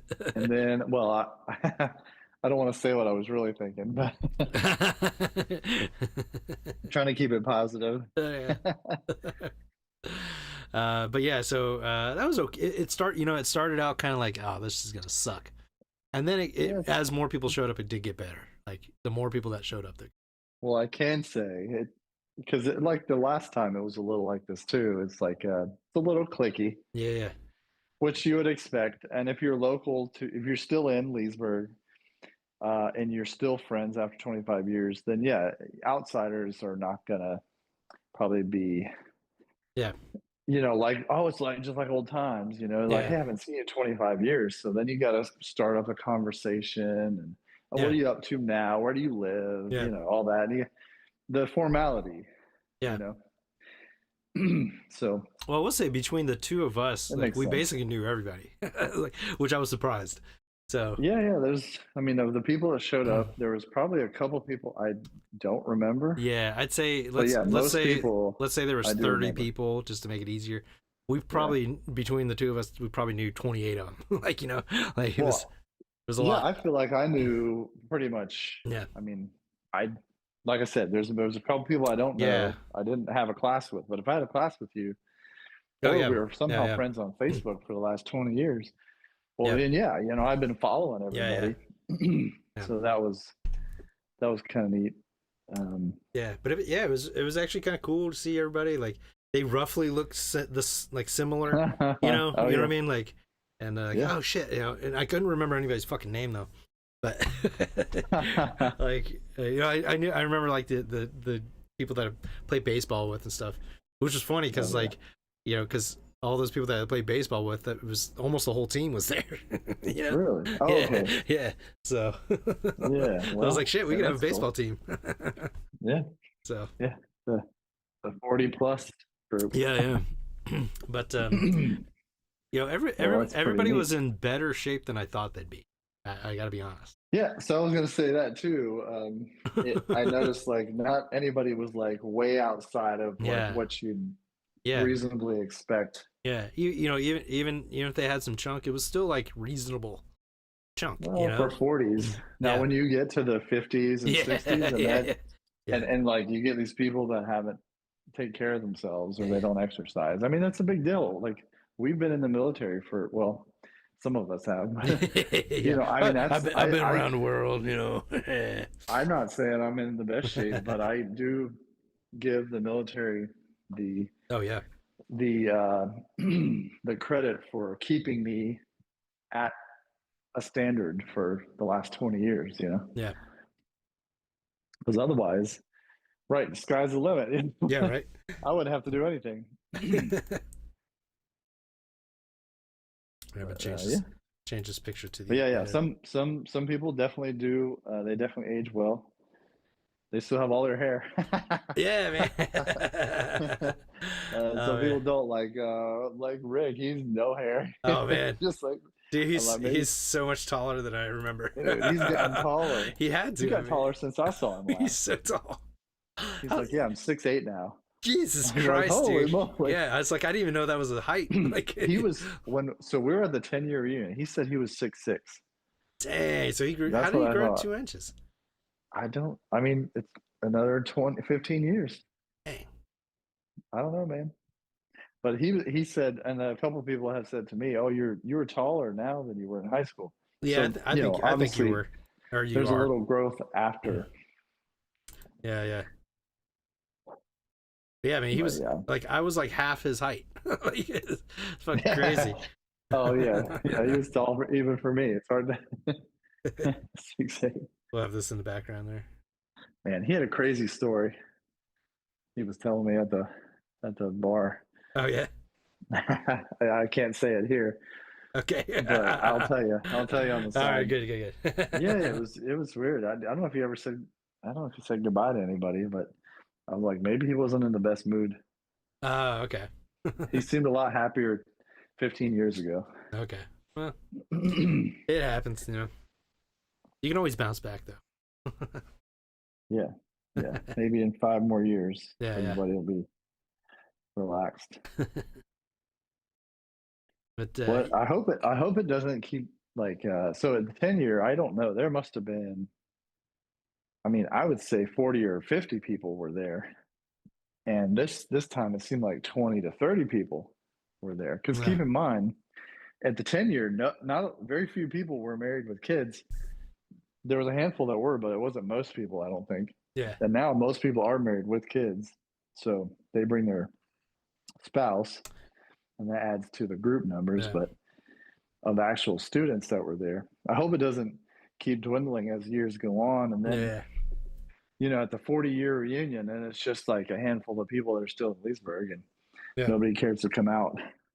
Well, I think it was interesting that because we've had this conversation before, like off the side with like when you have kids and like you kind of put all the blame on that was the reason you're not allowed to go anywhere. It's like, well, clearly that's not the issue here because almost all those people had kids. They were there, and it's like you don't want to go out. That's why you're, you know what I mean? Like you can make it happen, right? So that's kind of like one of those things. Yeah. But that was kind of interesting that they had that, like this is like a once in a lifetime thing. It is like we're never going to get 25 years.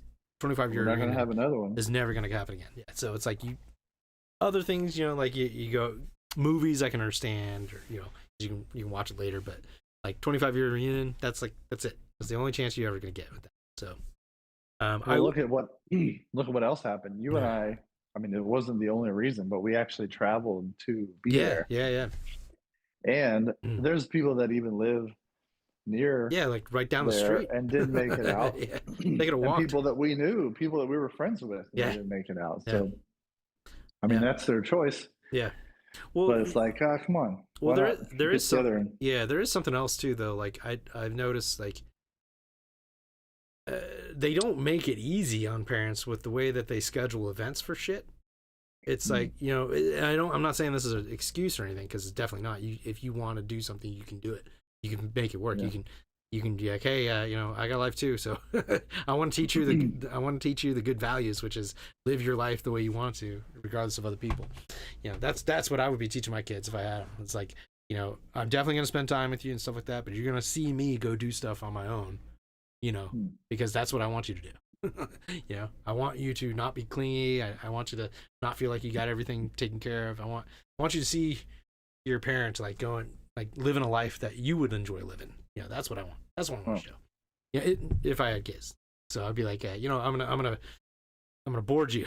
You're gonna go to not boarding school, but like night care, not daycare. You're going to night care. Because me and your mom are gonna have a night out in town, and we don't want you there when we get home, because you know, we got to do stuff. You're going to grandma's house. yeah. You know, it's like you make it happen. You know, you make it work. Yeah. Because that's a healthy person for your kid to live up to. You know? Well, anyway, yeah, that's my theory. Happens, that's my theory. Well, or you spend a lot of time on the kids, and your relationship is all about the kids, and then when they leave the house, the empty nest syndrome kicks in, and both parents forgot what it's like to. Well, the kid too. The kid's gonna be awkward because the kids see the example the parents set. Yeah, absolutely. Yeah. So I think if the kid sees like, oh, my dad goes out all the time, or you know, or with the mom, you know, like, and all that stuff, like they date. But also, you know, maybe the dad goes hunting or goes fishing, like, you know, without mom, like that's healthy too. Like mom does her own thing with her friends, dad, like I think that's healthy for a kid to see. But anyway, yeah. So sidetrack there. But I saw a funny. That's what I saw at their reunion was. I saw people living their lives with their kids not there, and that gave me hope for family life. Well, then their kids are all older too. A lot of them. Yeah. They graduated or close to it. Yeah. But anyway, you're about to say something. Oh, have you ever watched that show? I think it's called Gentle Ben. It's about a man and a bear. Okay. In the wilderness. Where's this going? Gentle Ben. Well, I saw this. Is there a dirty hand Joe in there somewhere? No. And the caption of the meme said, "I think this is what it was like before men started going to what was it? What is it called when women have like sleepovers? The party for their baby? Oh, baby showers. Yeah, baby shower. Jesus Christ. Oh man, I haven't been to one. Yeah. So, I said, yeah, I think this is what it was like before men started going to baby showers. Yeah. There was a guy in the wilderness. He was like drinking from a stream. He was wearing like leather clothes that he got from an animal with a bear. He had a huge beard and stuff. He's like remember those Dr. Pepper commercials? Yeah. Little Sweet. Oh no, not Little Sweet, when they had the lumberjack guy. The guy, like with the eagle. Was it Dr. Pepper? That sounds like a yeah, but Little Busch Light or Coors Light. Little Sweet was fucking awesome. I love that dude. That was so fucking funny, dude. That was a Dr. Pepper. Yeah, that was definitely Dr. Pepper. Yeah, Little Sweet. Yeah, he was talking to the neighbor lady. Yeah.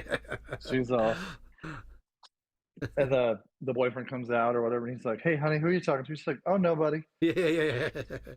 Oh, it's just Little Sweet. He's like, "What's up, dude?" Yeah. Little Sweet. It's like a white prince. Mr. Steal Your Girl. Yeah. He's sweet. He's smoother. Yeah. He's so smooth. And he's got Dr. Pepper. Keystone Light. That commercial for Keystone Light. His name was Keith Stone, and he was outside on the grill, and he's grilling meat. And the girl approaches him. She's like, "I don't eat red meat." And then he says, "Brian," and this eagle or this bird brings like a salmon and drops it on the grill. That's what I remember that. But that's one of the better ones. There was another one though where like the guy's like living in the woods with like he's like carrying logs and like the eagle, but it was something. It wasn't beer though. I can't remember what it was. I Anyway, don't know. but yeah, you know, I was kind of I was surprised at like how functional people were after all these years. Like they seem like you seemed like their kids were doing well. They were talking about their kids in really good ways, you know, like and I really didn't hear a lot of complaining, which is what I thought I was going to get into. So you thought you were going to hear a bunch of bitching about their kids? Yeah, well, especially the longer the night went on, like the more drunk everybody got. I thought it was gonna goddamn kids. Yeah, and it like didn't end up being like that. Well, somebody did like later. Really? Not in our group, but remember Florida Man showed up. Yeah. But yeah, maybe we'll talk about that before or forget, because I do want to. So when like we'll go back to like, you know, the actual experience, but like towards the end of the night, the because we're already like hour and a half in, I want to give this good story in there. You got a good story? Yeah. So when we were kind of like at the end of the night, and they were doing the laser light show with the fucking Cybertruck or whatever, something over there. Oh, I missed that. Yeah, I missed. They did it twice, and I missed both of them. Was that his truck out there? I don't know. It was somebody that was there, but I'm not sure exactly whose it was. But I totally missed it. I think he has a Model 3 because I've seen the Facebook post. But okay. I did see the truck sitting out there, but I missed it. Yeah, I did like they had like the honeycomb paint job on the side, which looked really fucking cool. I will say that, like, because I don't like how those trucks look, but whatever that paint job he had made it look way better. Like, that one worked for you. Yeah, that one's not bad, but so you can make it look better. But the plain, like, regular, they look terrible. Yeah. But anyway, yeah, so we're all kind of like making our way outside because they're shutting down at like fucking 12. It was insane. Like, there's nothing open. There was the two bars were like the worst possible situations you want to put yourself in. Fucking Shamrock and the fucking which, I mean, you know, I'm a seasoned pro at Shamrock, you know. Yeah, the chamois. I probably got a tab open there still, but Shamrock Package and Lounge. But you know, tab open. I'm sure it's the same people working there. But yeah, it's, you know, that's like I'm not gonna go there. Like, that's not the experience I want. And then what experience did you want? Yeah, what we had, you know, that was a nice like environment there. Here's my question: why did she want to go there? Yeah, she did. She was like insistent. Pick like a classier place. I know. Well, you know why? Because nothing else was fucking open. That's why. And she went, and she, you know, the husband's. I thought that she wanted to give a dirty hand job. Possibly later. The husband's you know, sitting at home with the kids, and she's out. She was the dressed up equivalent of me as far as like girls go. Yeah. I did say you two were the best dressed. I mean, she took it seriously, which you should. Like, it's an event. It's not every day. Like you wear jeans and t-shirt every day. Like, that's not what you should be wearing to the 25th year reunion. Unless you're from Florida. Jeez. Well, I mean, apparently it's okay if you're from Florida. You were kind of casually dressed, but you were still like way overdressed compared to them. Yeah. So, like, in comparison, but I mean, I was wearing a polo. I don't know how many other people were in a polo shirt, but that's kind of my minimum. Yeah, but that makes sense to me. You know, polos. Excuse me. Polo's fine, but yeah. Anyway, like there's nothing else open, so of course that's what she's like. We gotta go down to Shamrock. But so you give people an idea what Shamrock is. You can look this up. Shamrock Package and Lounge, Leesburg, Florida. This is it is like the biker bar, not the Spokes, which is on Main Street. That's where the Hells Angels hang out during Bike Week. Just FYI, don't go there. Which one? That's Spokes or something like that at the end of the Broken Spoke. Broken Spoke. That's what it is. Yeah. So don't go in there any time of the year. You do not belong there. Trust me. And also, do not, whatever street that's on, which is Main Street, don't go to the next street over, because that's the straight up ghetto. The Pine Street. Yeah, the police station's in between Pine Street and the Main Street there, and they don't go down Pine Street. So just give you an idea, don't go down there. That's what I was talking about. That's where we used to get our weed from Ruben. We used to go down Pine Street. We didn't get anything. Oh yeah. Me and Marshall. Excuse yourself. Marshall backed me up on speaking that. of, he's another person that lives, I he's, think locally he could have showed up. yeah, but he's out there fishing. He's out there living the dream. He's out on the water He's that big of a fisher. Oh yeah, he's out on the water like every weekend or something. Oh really? I know that. Yeah, he's big time. But cool deal. Yeah, so we're making our way outside, and we're kind of everybody's kind of saying their goodbyes and stuff, but there's also the next bar over was it looked like somebody was getting married, hence the picture. Yeah, well, she was definitely in a wedding dress. Bride and groom. Yeah, there was someone in a wedding dress, and he had the biggest cowboy hat I've ever seen in my life. Like that, what you think was like a sombrero? Yeah. What was with that hat, man? Maybe it's because he was like real skinny, but it looked real big. And then so they're trying to do their photos, I think, is what it looked like initially, because the photographer was definitely there. And then Florida Man shows up, fucking starts trying to fight everybody, and nice. Ended up getting his ass whooped like 3 times. But by all the other sober people around him, and with clearly that didn't want to fight him. But I say that, but they could have walked away. That's they had to fight. They kept hanging around. That was their fault. But yeah, so he's like trying to fight people in the wedding party. One of our guys was over there for some reason, so almost got in a fight with him. And then so they end up finally get into the ground, like the worst possible way.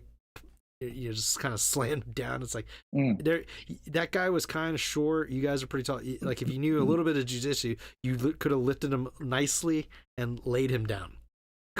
Like you didn't have to slam him down like that. Yeah. Like you have the proportions to leverage that. You could have just kind of swept him a little bit behind. He was drunk. You could have just let him down gently. But anyway, they didn't do that. So he slams on the ground. Luckily, his head didn't hit. He hit his back first. Thank God, because that could have fucking killed him.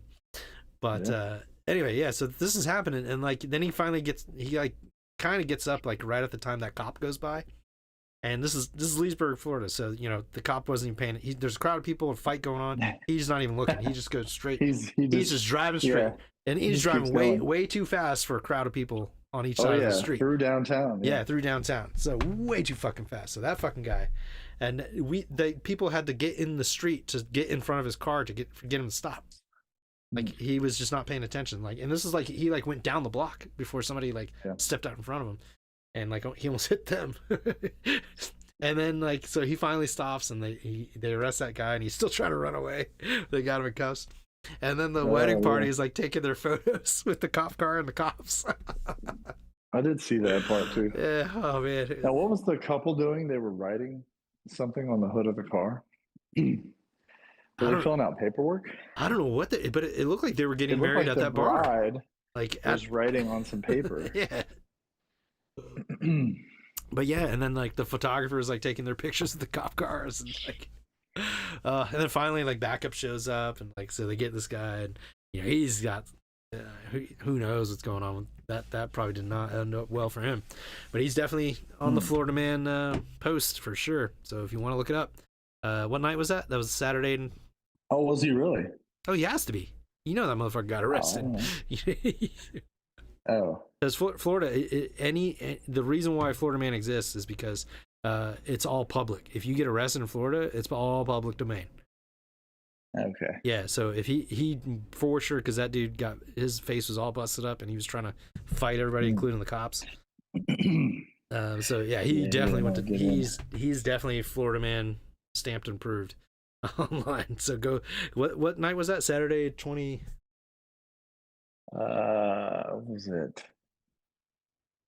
17th, maybe. All right, let me see. But yeah, all right. So it was last weekend. So Friday, Saturday. Wow, was it? Oh, the 20th. Yeah, so the 20th. Yeah, so anybody that wants to look it up, Saturday the 20th, Leesburg, Florida.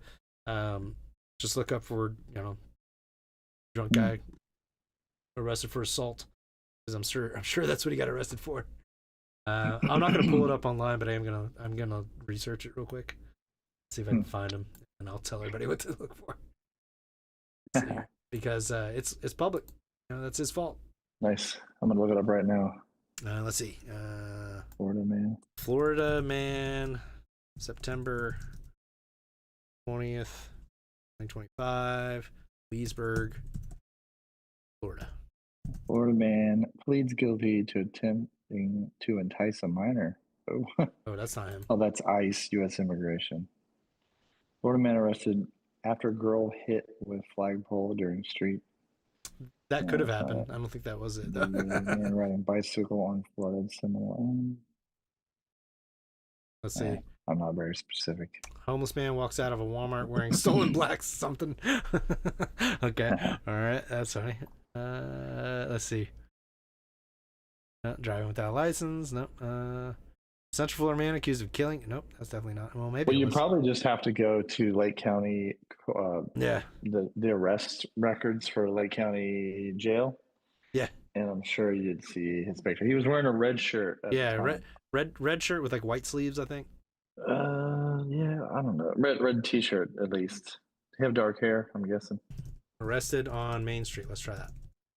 Yeah. Let's see. Nope. Nope. It used to be a lot easier to find Florida man. What happened? I don't know. Goddamn, man charged with strangling, killing baby sister in Leesburg. Jesus. Ooh. It's 2 days ago. Oh no, September 17th. Whoa, Jesus. Wow. Well, there's our hometown. Just FYI, it's last I checked, it was top 2% of crime percentage per people that live there. Just FYI. And that's in the entire United States. So suck it, Detroit. Yeah. Yeah, so it's not very populated, but per the population percentage, you're more likely to get some form of crime committed on you in Leesburg than 98% of the rest of the United States. Even if it's in the top 10%, that's still pretty shitty. Yeah, that's our home. That's where it came from. Just like the description says, it's just like home. It hasn't changed a bit, and because of that, I'll always be able to find my way back. So thanks, Leesburg. Love you. But I don't recommend outsiders to unless you're used to that city life. That's probably not a safe place for you to be. You need instincts to be in a place like that. Would you consider it city though? No, I mean the city, the instincts that you get from living in a city. Oh, okay. You need those. You need those kinds of instincts. You can't come from like the boonies and go to a place like that. It's not going to be safe for you. You can't be naive in that place. You need the senses on high alert all the time. Yeah, don't turn your back on anybody. Yeah. But yeah, I want to make sure to get that story out there because it's fucking well. The wedding happening in the bar next door was awkward enough. That was weird. And then Florida man showing up, and I do remember saying, I was like, man, it's just like home. Like, this is just exactly what I remember. It's like daily. If you go out of the bar, like I remember because we used to go out all the fucking time. It was guaranteed there was gonna be a fight. Guaranteed. Every bar you went to. And that's why I was like, you don't go to the fucking Shamrock. Luckily I knew like when Battle was working there. So like Battle. Yeah. And yeah, he loves to fight, so I mean you can see it. He's all busted up, right? Yeah. But yeah, so I just had to remember that part. Well, he was the bouncer there, so like, and we knew him, so and we had hung out with him like out, like not like just hanging out drinking at the Jesse Blacks or Coyotes or whatever it was called. Changed names like 15 times. Jesse Blacks. Yeah. So we had gotten to know him through like being at the bar so much, and then so it was, we ended up, it's cool to be a regular there because the bouncers got our back, like, so it's it's one of those fucking places. Fucking crazy. But yeah, so Matt will tell you that was our jam, man. The fucking Shamrock, dude.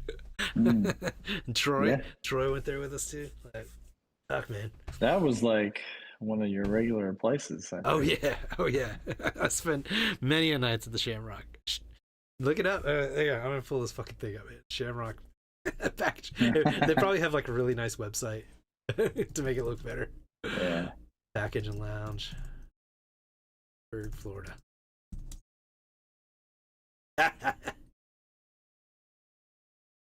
Oh man, I want to see the outside. There it is. That's oh man. Oh wait, no, that's Put it up. It doesn't have the name on it. It's just got the side of it. I'm trying to get the outside full picture here. All right. Well, this is the so you're in the right place. I'll at least pull.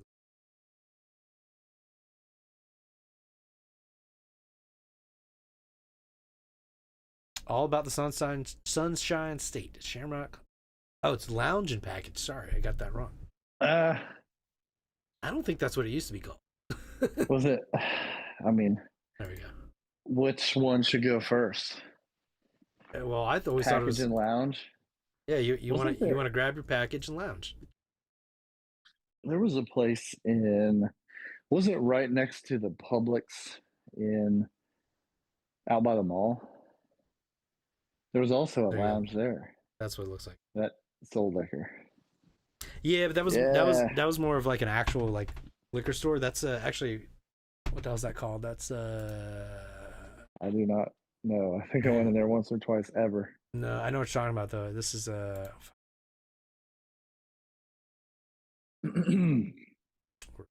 Shamrock's been there for a while. Yeah, it's been there a long time. I can't remember if there was anything else there. I want to say it was Troy's uncle or something. Like he either owned it or he ran it or something. Really? Yeah, and that's kind of how we got like in there the first time. Like went there and we're like, oh yeah, let's go check that out. He's like, yeah, my uncle or somebody like that. And then we ended up having a great time because they do like karaoke there too with like all the old people, the super old drunk dudes that had like been in Leesburg for their whole life. Living right there next to the mall. Yeah, I can't remember what the other one was though. But yeah, I know what you're talking about. It's like Steve's. Oh, there it is. Steve's Package and Lounge. So there is like a yeah. Okay. H.O.R.S. Yeah, so Steve's is more the like liquor store, and then like Shamrock is like the bar. Lounge, because they actually had a bar. Yeah. And some room in there. It wasn't. I'm trying to find. But they had the drive-through, right? Yeah. Okay. Okay, let's see. To get something to go. Yeah, I'm trying to find the like a good picture of this fucking place, man. But anyway, that's the outside of it, so that's how you know you're in the right place. You do not want to go there unless you are seasoned dive bar kind of. Now I'm not talking city dive bar like those the modern kids think of dive bars. No, we're not talking about bars you can't find. This is real easy to find. I'm talking dive bar meaning like it's just shithole. Okay, the real dive bar meaning. All right, and like unless you're the connoisseur of that kind of place, or you're a alcoholic to the extreme, meaning like you're not going to feel anything if you get in a fight,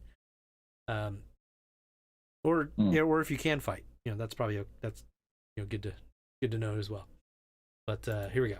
This is probably about as close as you're going to get to like the type of people that go in this place. They got a Facebook page, just FYI.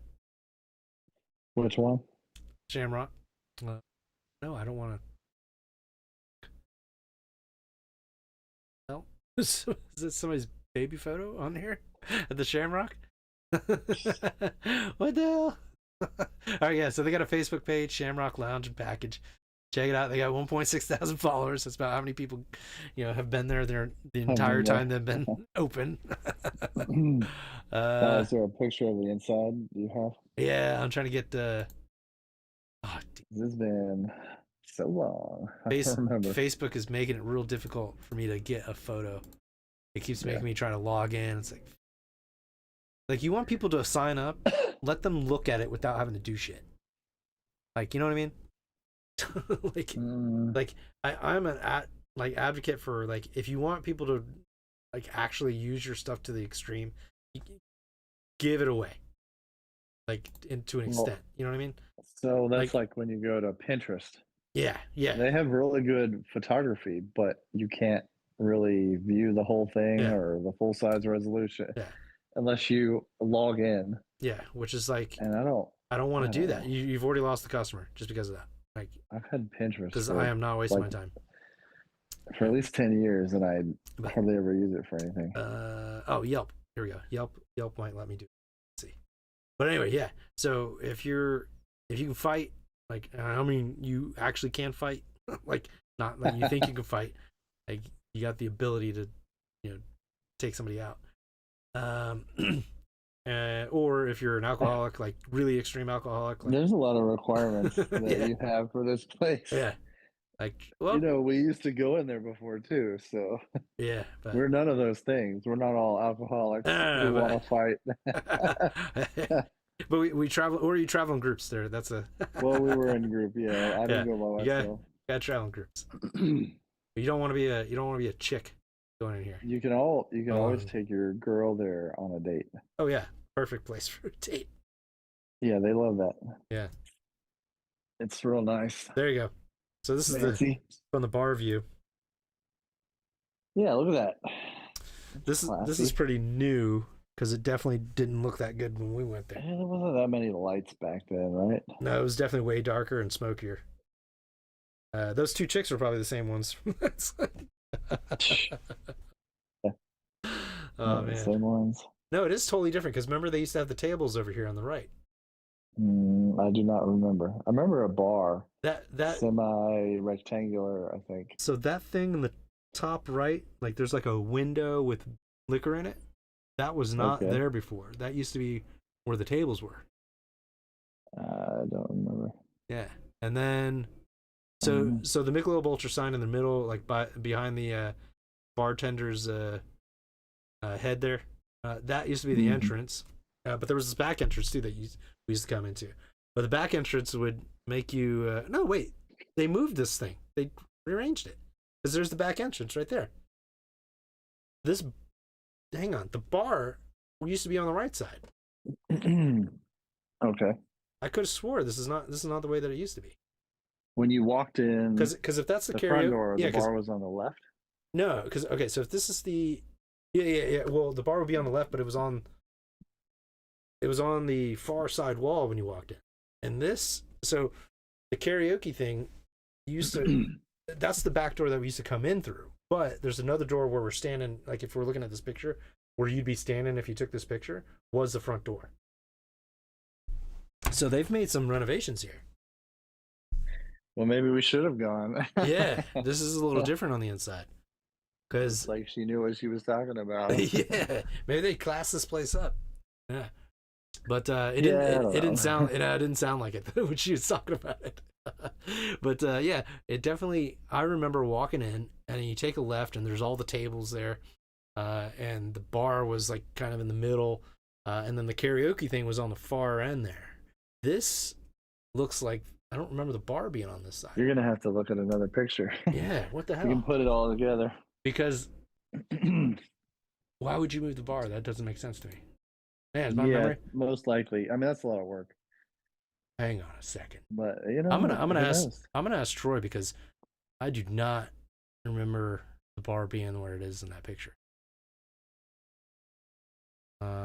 Is he out that way? Be careful because there's another Shamrock package, a lounge and package. It seems that is not the right one. This one looks fancy.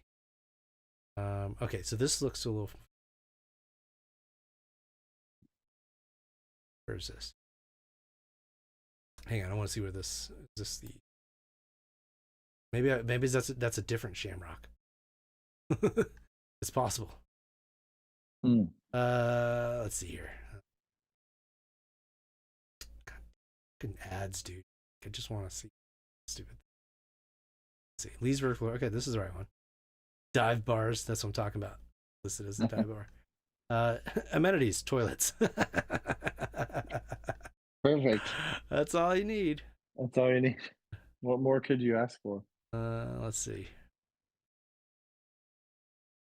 Frequently asked questions. What can customers expect at Shamrock Lounge package? Let's see. Customers can expect a welcoming atmosphere with friendly bartenders, live music, and a variety of drinks. It is known for its community feel and entertainment options like karaoke and bands.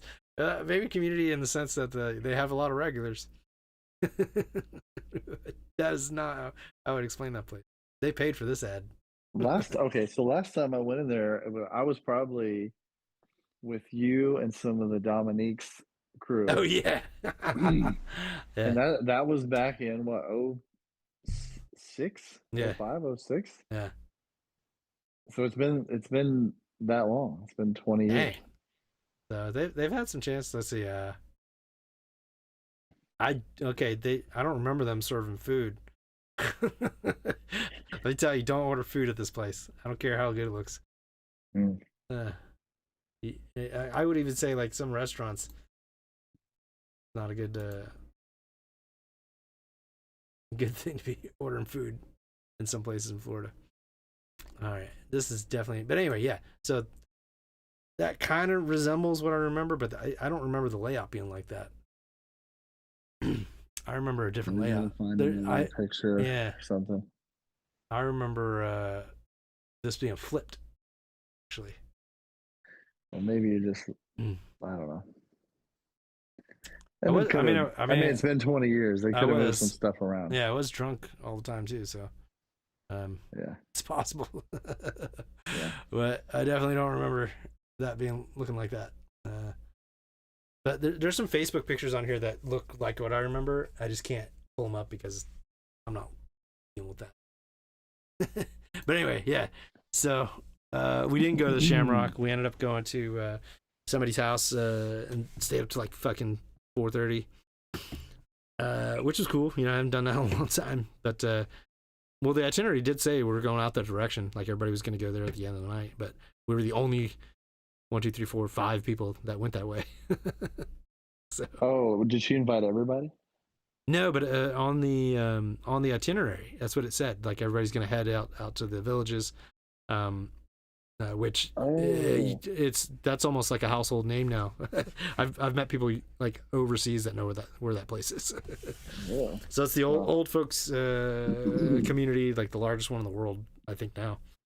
It has to be. It's like three. It's taken over like 3. It's Tri-County now. So it's Marion for Wildwood. Yep. Lake, and whatever the other one is. Well, how far does it extend? I think. So Marion's Ocala. Wildwood, is that still Marion or is that Sumter? Okay. Yeah, Sumter. That's what it is. Yeah, Sumter. Marion, Sumter Lake. Okay. Yep. And it's taken over like actual towns, like are gone now. Yeah, I mean, what was out there was just farmland at some point. Yeah, that was done by the time we graduated, probably. Yeah, because during middle school they were growing quite a bit, and we joked that they would have their own zip code. And and sure. I think actually a few years later they did. They got like 3 now. So because in high school they ended up getting their own zip code, I think. Then they just kept expanding. Yeah. And shoot, I mean, after graduation, I left town. Let's see if I can pull up something about the villages. Hang on, while you're talking about it. Had like conquered Wildwood. They had like taken over. It's gone now. Huge chunk of Wildwood. Well, I mean, Wildwood's still there, but you could argue what's left of it. If the villages were to take over, it might do some good because, I mean, it cleans up the area, brings in a lot of business.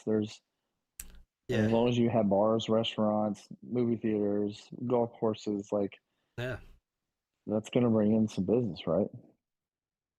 And it provides jobs for all those people out there too. Let's see here. The Villages is a large master planned retirement community. And what the hell is master plan? Or it just means they had probably some foresight. I guess, yeah. I don't know what the cutoff is between city plan. Like, say, if you're a city planner. Yeah, right.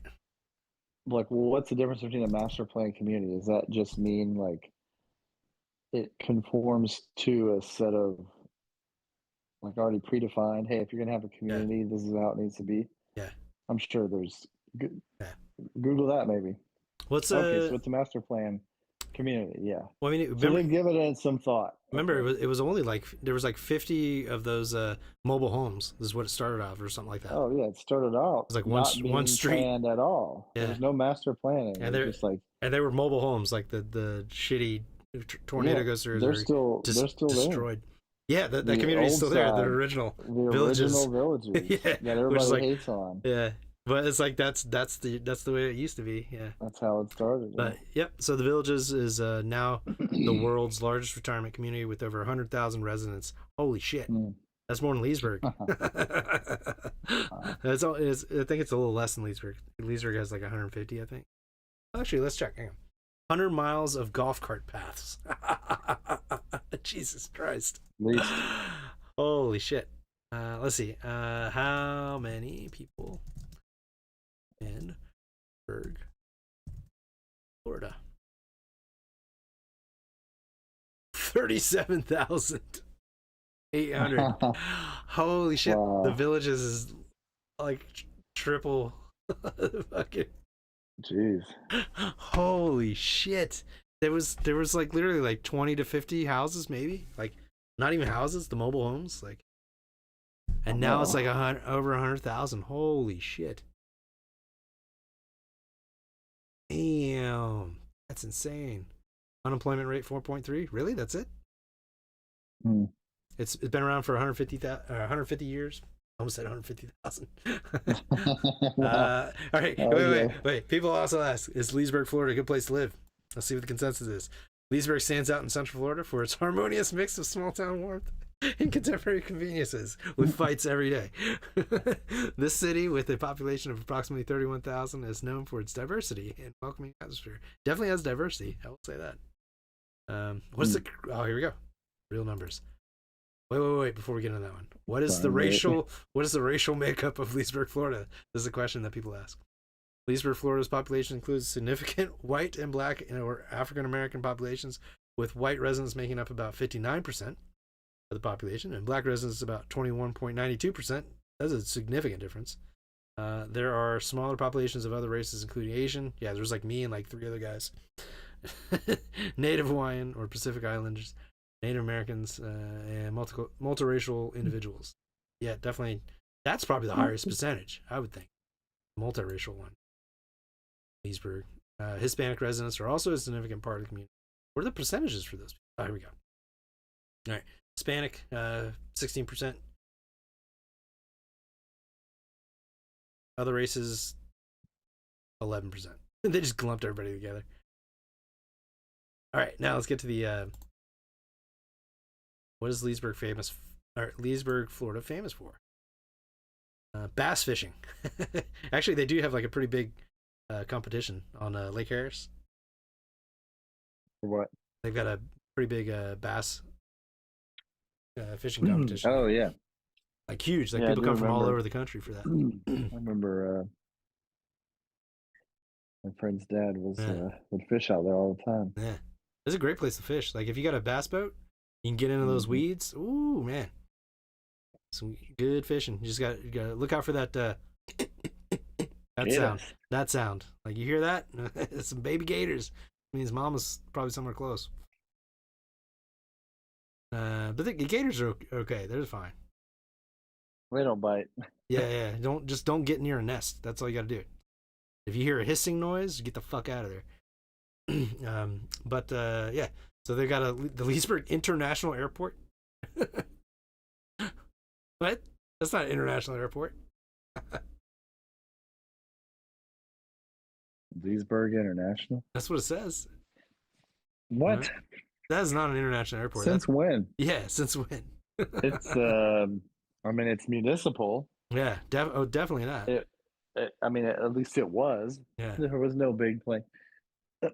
I mean, that's determined by the runway. So maybe they redid the runways to accommodate bigger planes, but you still have to deplane and fuel, etc. So you need the infrastructure to support that. Yeah. I think it's municipal. It's not a. Yeah. Well, I mean, they're claiming it.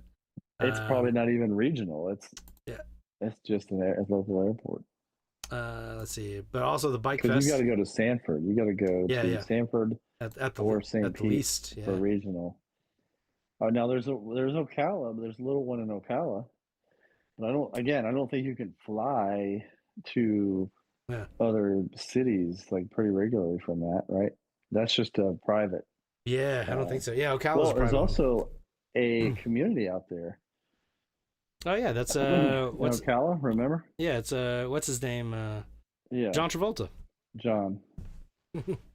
JT. Yeah, John Travolta's got an airport for celebrities in Ocala, right? I thought he sold that or moved out or something. Yeah, but the celebrities are still using it. So, because if you go to, because the place I went skydiving at was the same place that Tom Cruise went when he was doing Days of Thunder.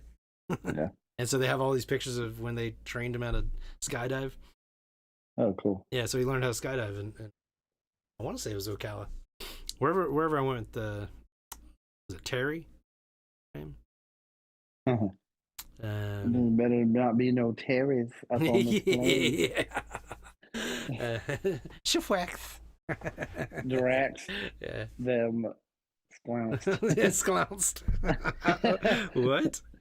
Oh man. Yeah. Oh man. Oh, yeah. So the Bike Fest, Leesburg Bike Fest, one of the nation's largest. It's getting big, man. It was big before. Yeah. When we were riding 10 years ago. Yeah. All right. Before we get into,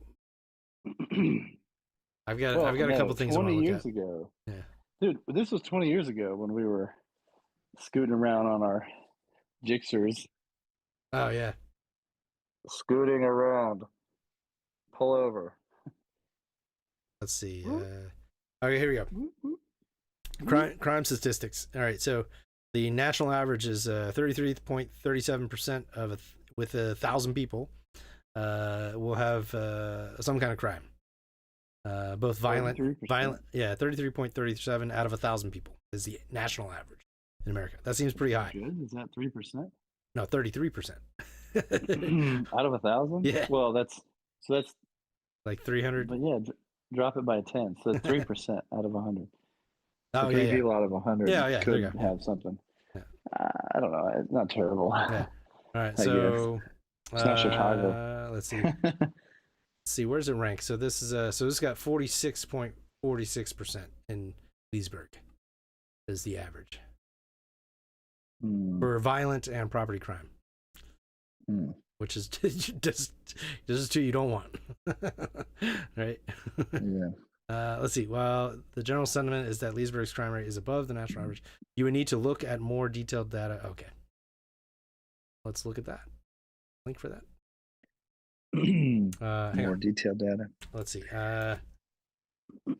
Where does Leesburg, Florida, rank for crime?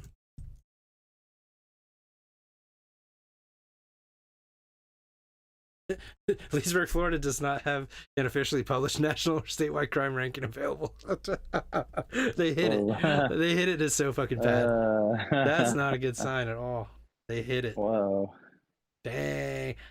How do they not have the data? Just like it literally has nothing. There's no percentages. I know. I'm just saying. It's no guesses. How do you not have? I mean, the data's there, surely. Yeah, somebody has it. Oh, here it is. Ranks in the 92nd percentile. Let's see. What does that mean? All right.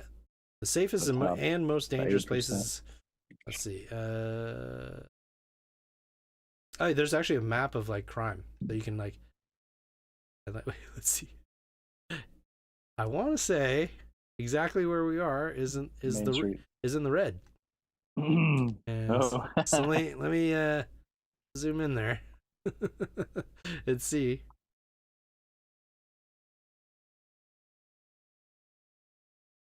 Hang on.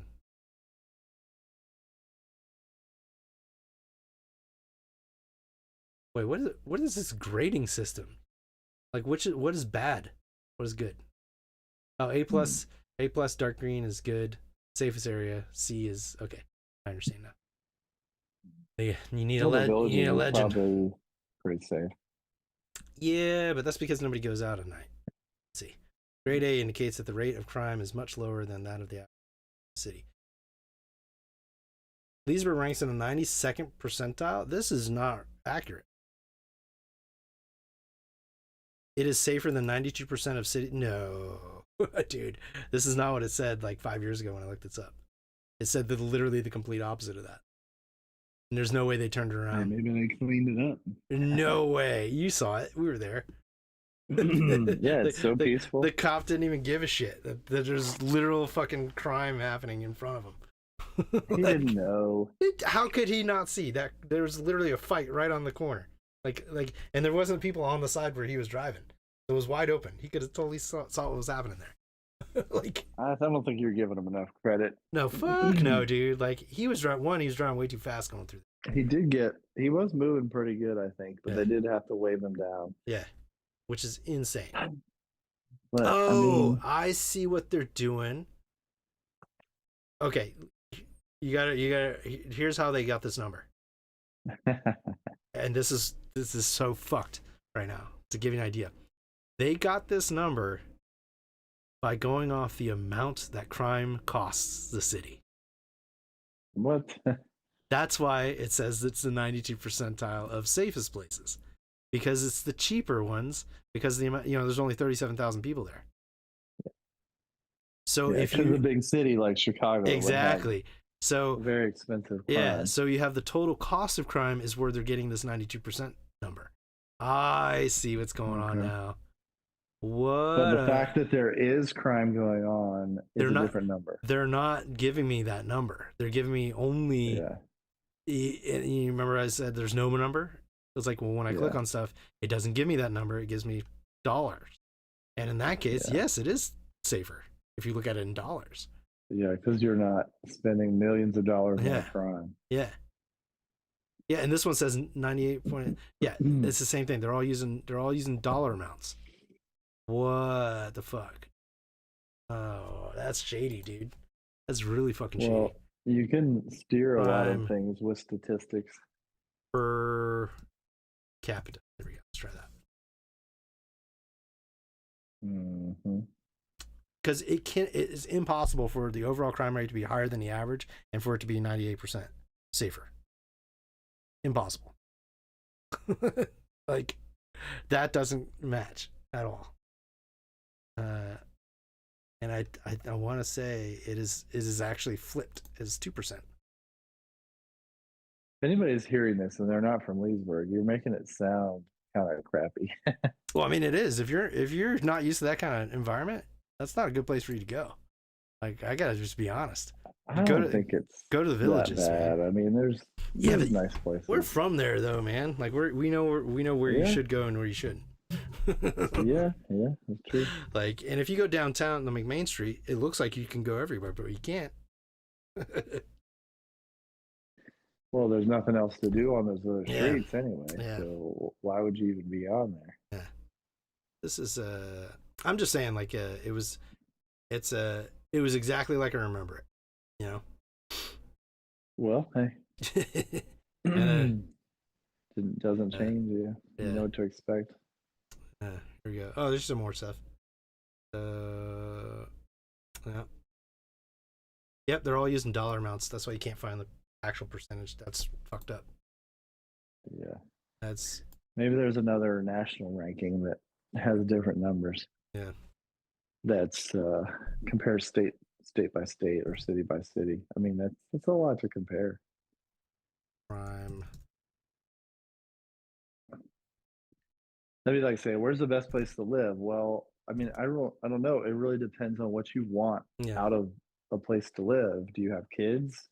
Do you need a good school system? Because there's a lot of great places to live, and there may not be a school there. So, obviously, it doesn't work for you. But even the people that live in Leesburg, they take their kids to the villages. If you can, my brother's kids go. Because that's the better school. Because it's better. It's supposed to be better. Yeah. Than the other school. So that's Let's see. Oh, there it is. Yeah. Here you go. Here's the real number.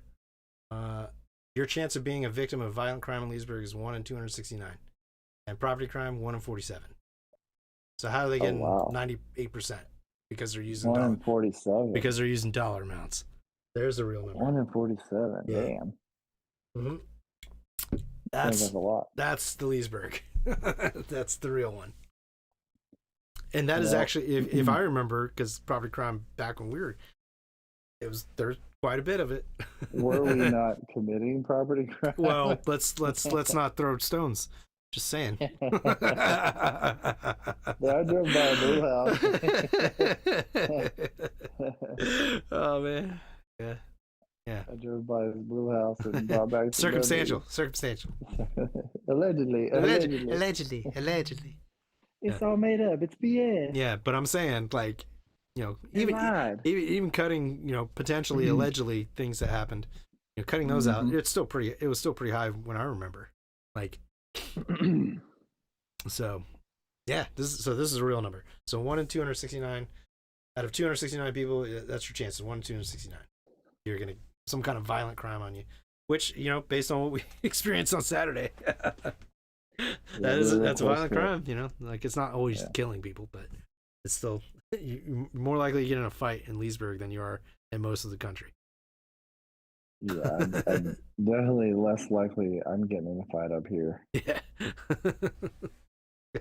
And that's what, like, 37,000 people. That's a huge number, right? 1 in 269. So hang on, how would I do that math? So it'd be like 30,000 divided by 269, right? That'd be the way to do it. Was it 37,000, right? Divided by 269. Yeah. That's 137. So there's 137 chances. Or 137 people out of 37,000. You have 137% chance. Yeah. Oh, that's what it is, right? Isn't it? I wouldn't know how to But anyway, how to get the percentage of that. That's still a lot. So, I mean, 1 in 269 people, like, out and about. That's a lot. Is this an annual? Is this an annual number? This is as of this is as of 2021. So it's got some years, but that's the other things that I was looking at was also from like 2020. So what's interesting the is dollar statistics. That was post-COVID, and I'm sure a lot of people were just indoors, so I don't know how much crime was happening. Yeah, well, this is 2021. All staying home. Yeah, and maybe that was the lesser. Yeah, so this might be the lesser amount. Yeah, statistics. Yeah. But that's crazy. I mean, that's old data. Like, they're collecting data every year. Yeah. Where's the updated? Well, even the dollar numbers? amounts are about the same. I think it was 2020, 2021. Well, but look at inflation. That dollar amount's gone up now. What that's also another good point. So not only did they use dollar amounts instead of the actual number of people, but they used it from 2020 when nobody was actually doing anything. When everybody was quarantined. Man, that is fucked up, and you can't find it anywhere else. Like I've been looking, I can't find beyond that. Like, let's see. I think it's interesting. Your podcast has turned into a statistic here, but some sort of analysis on Leesburg, Florida. Well, it's funny that you can't, like, it just doesn't exist. Well, like, they won't give you the numbers. If you were a mayor, and you were stuck with something, you might try your best to polish. I mean, they say you can't polish a turd, but. Well, apparently you can. Well, I mean, Denver does, because that place sucks. Ooh, calling you out, Denver. Like to live in Denver. They don't know what the hell they're talking about. They live outside of Denver, I guarantee it. Oh yeah, yeah. I know some people that live there, and they live in a really nice neighborhood. Yeah. They don't deal with homeless people out there. Let's see. But anyway, yeah. So, it's not. If you're a streetwise person, you'll be fine in Leesburg. But if you're not, if you're a naive person, you probably don't want to go there. That's my point. Like, we don't think it's that dangerous because we've lived there our whole lives. So yeah, the skateboarding menace to society. All the little punk skateboarder kids. Yeah. skateboards and bicycles prohibited. Yeah. Who has those videos? I I don't- bet Pat still has those videos somewhere Yeah, he's gotta have in him. his garage Yeah. or in his attic or something. Because didn't we watch those after? Didn't we watch those a while back? Yeah, I I mean, I'm think talking we. about a long time ago, Yeah, I like think. 10 or 15 years ago. I thought Yeah, we found them and played them back. Or yeah, because we something. have the drug bust movies that we made too. Like, Yeah, drug busts. I do yeah, remember watching that at Joey's yeah, house 'Cause or at we Joey's used- apartment. Joey and Matt when they were together. yeah. Because we used the high school because it looked like a cartel's house, so we used that as the drug lord's The house. Spanish, Yeah, yeah, the Spanish Yeah. Hang tiles. on, let's pull that up. Hang on, so people know what we're talking about. Do you have it? No, I don't have drug bust, but I have. I can pull up a picture of of the school. the school. Yeah. It totally looks like. Man, look at a picture of the school in the 1990s. Yeah, because it's changed, right? Let's They see, built 1995. Let's try that. they built a lot of new That would stuff have out been. there. This would have been about the time that we. 95, 2000. Yeah. Oh, there's Lee School. That was where we went to. That's where I had to go to night school so I could graduate. I didn't know any of that, or I forgot it. Well, it's So been, okay, it's been a while, man. So so get this. So all right, it still basically Jo- looks the same here. so did Joey graduate? I don't know. Matt did Matt not. definitely you didn't. You almost didn't. Yeah, I found out the day of. Pat did not. So it would have been me. Yeah, I would have been the only one. yeah. That's crazy to think. Like I'm guessing for some reason Joey also got his GED. Yeah, because for some reason I remember I'm him thinking going. that. So there it is. That's the high school we went to. So it looks like a cartel's house. Like it really does look like it. Put some armed guards around there. Yeah. Yeah, exactly. Somebody with a bell tower. Fucking. Did that even work? I don't even remember that thing working. I'll bet when that. I mean that my mom went to that school, that high school. Yeah, back in the 60s. Yeah. Because she was born in 44, so imagine Oh, dang. 18 years after that. Yeah. So yeah, sometime in the This 64, looks like they painted it. Like this looks like a new picture. 60 roughly. Oh man, I can't imagine that school in the Yeah. 60s. She must have. I know she smoked weed. There's no way she didn't. Oh, in that town? No way. There were probably like 10,000 people living there. Maybe even less, 5,000 probably back then. She told us a story one time at Thanksgiving, and I'm like, Mom, you basically admitted to smoking weed. She just won't admit it. She's so proper. Oh man, I remember getting high and going to your house and they made the tacos. What? You got high? Yeah, man. You? Like before I went to your house though. And then Oh wait, so what was it? Were you just coming over to this what- wasn't in middle school, was it? I don't remember. It was like it was like one of the first times I actually went and Oh, high like- school time. yeah, so Oh, I think my parents were out of town. yeah, I remember Didn't we watch From Dusk Till Dawn or something? I don't know. I remember being high and your little brother, like was bringing me tacos. I'm like, oh my god, I'm so happy right now. Wow. Oh man, I don't remember that part. that's yeah. back when I had the cougar. Yeah, okay. So, yeah, I think my parents were out of town and I was like, "Hey, you guys want to come over?" Yeah, it sounds. And I think we just I just remember we just tacos. watched TV and Dusk watched Till some Dawn. stupid movies and yeah, I guess we were eating tacos. I don't know. That's right. You know, speaking of From Dusk Till Dawn, the remember this is where we had the scene where it was Joey and Matt, and then Matt's wearing the Renegade like leather vest, like George Clooney had. and then it was after he got that Leo the Lion tattoo on his neck or whatever. Oh no. And he tribal. he went to like act like he was scratching his neck or something, but like pulled his thing down to show his tattoo, and Joey was like, like, and he had to like try to compose himself for the scene. Oh man, we got to find those because we also had the Sailor Wisdoms and shit like that we fucking did. we had that gun that we bought from Buds or what the fuck was it? It was like Yeah. buds. the knockoff Walmart. Yeah. Yeah. So we bought this toy gun, and it when we finally were gonna use it in the movie, it was like it wouldn't, like when you pull the trigger, it wouldn't stop. It would just keep going. So it was like like so we just had to let it keep going until it stopped. Like, so it was just like getting shot, but it was like it never ended. It's like, it was just like cut the scene. Yeah, it was basically what we had to do because the gun wouldn't stop shooting. But it was like this little toy, like Gatling gun looking thing. Yeah, and it just kept making it made noise, so it kept making the noise. And so I want to say it was I want to say I was the one getting shot, and I just had to keep going, like I was getting shot. So it was like the longest death scene ever. Oh wow. Well, that's my memory of it. Maybe it's not, but this is like I haven't seen that stuff for years. But, oh man, if I have it, I'm gonna fucking post it. Like if you ever find it, I'm posting it. It's going on here. Well, somebody has it in there. Yeah, we're gonna go to Pat's house and we're just gonna start opening boxes and be like, no man, we're gonna find these things. Well, I think that's the last thing I remember is him saying, or somebody said it.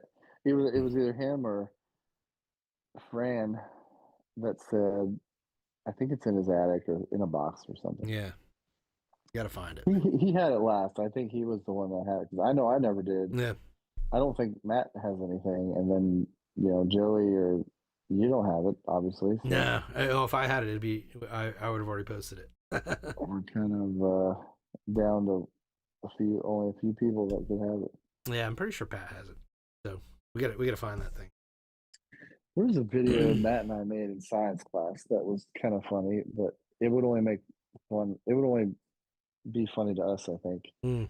Then there was a skate videos. All those skate videos we had. Did we record over those? I don't know. We did because we had because quite a bit of that. I remember initially it was I had that old camcorder that had a separate VHS attachment to record to. Remember that shit? And something. It was like a giant camcorder. You or Matt had one because Matt had one from his dad. Yeah, Matt had the one that we used for skate videos, but I had the one like when we did the Sailor Moon stuff, or not Sailor Wisdom stuff, which was because of Sailor Moon is why we did it. But because we had the stupid wigs, those clown wigs in the blankets. I don't know. I wasn't there for that. Oh shit! Yeah, but anyway, that was a different time. I was like not hanging out with you guys at that point. Well, that was. I don't know what I was doing, but it was this old. I was just not around. Let me see if I can find this thing because it was an old Panasonic, from like the fucking 70s. Really? It was made. It was good. Order with separate VHS attachment. There you go. I will say the quality of the viewfinder. Yeah. It was black and white, and it looked spectacular. I remember it looking crystal clear. Like for it's because it was black and white. There's no color, so it. A little big. It was much bigger than this. Oh, there it is. Found it. Okay. Yeah, this is the one. Put it on the screen. Oh, wait, no. The camcorder itself is the one they're showing is smaller, but this is certainly. I'm trying to find the bigger one because it was huge, man. It was like one of those news reporter camcorders, but there was nowhere to put a tape. You had to have the VHS drive separately. Oh wow. Oh, so it was a cable connection. Yeah. To the. So. Okay. So it was like a more professional unit. Yeah. So it was an actual VHS, like you could watch movies from it, but it had an attachment for the camcorder, because the camcorder didn't have a removable media. Yeah. That was back then. Yeah. So you had to have this like case for the VHS on your shoulder, and then holding this giant fucking camcorder. People just how did don't we skate around with that? No. Matt's dad had the newer. He had the little tiny handheld. Yeah. He had I think it was still a Panasonic, but it was the one that had the tape inside. You could actually put the cassette in. That was like a palm. Yeah. It was like the size of your palm. It was pretty small. No, I don't think it was that small, but it was definitely at least half the size of. Anyway, I'm gonna pull up I this think picture that at picture least. you put up, I think they photoshopped the sky in that because something doesn't look right Yeah, about right. that. That's what I'm saying. Like it looks like they painted the buildings Well, or it's something. blue, but it's not naturally natural blue. All right, this is a Minolta version. It looks like, but it's basically the same thing. Oh god damn it! Stupid.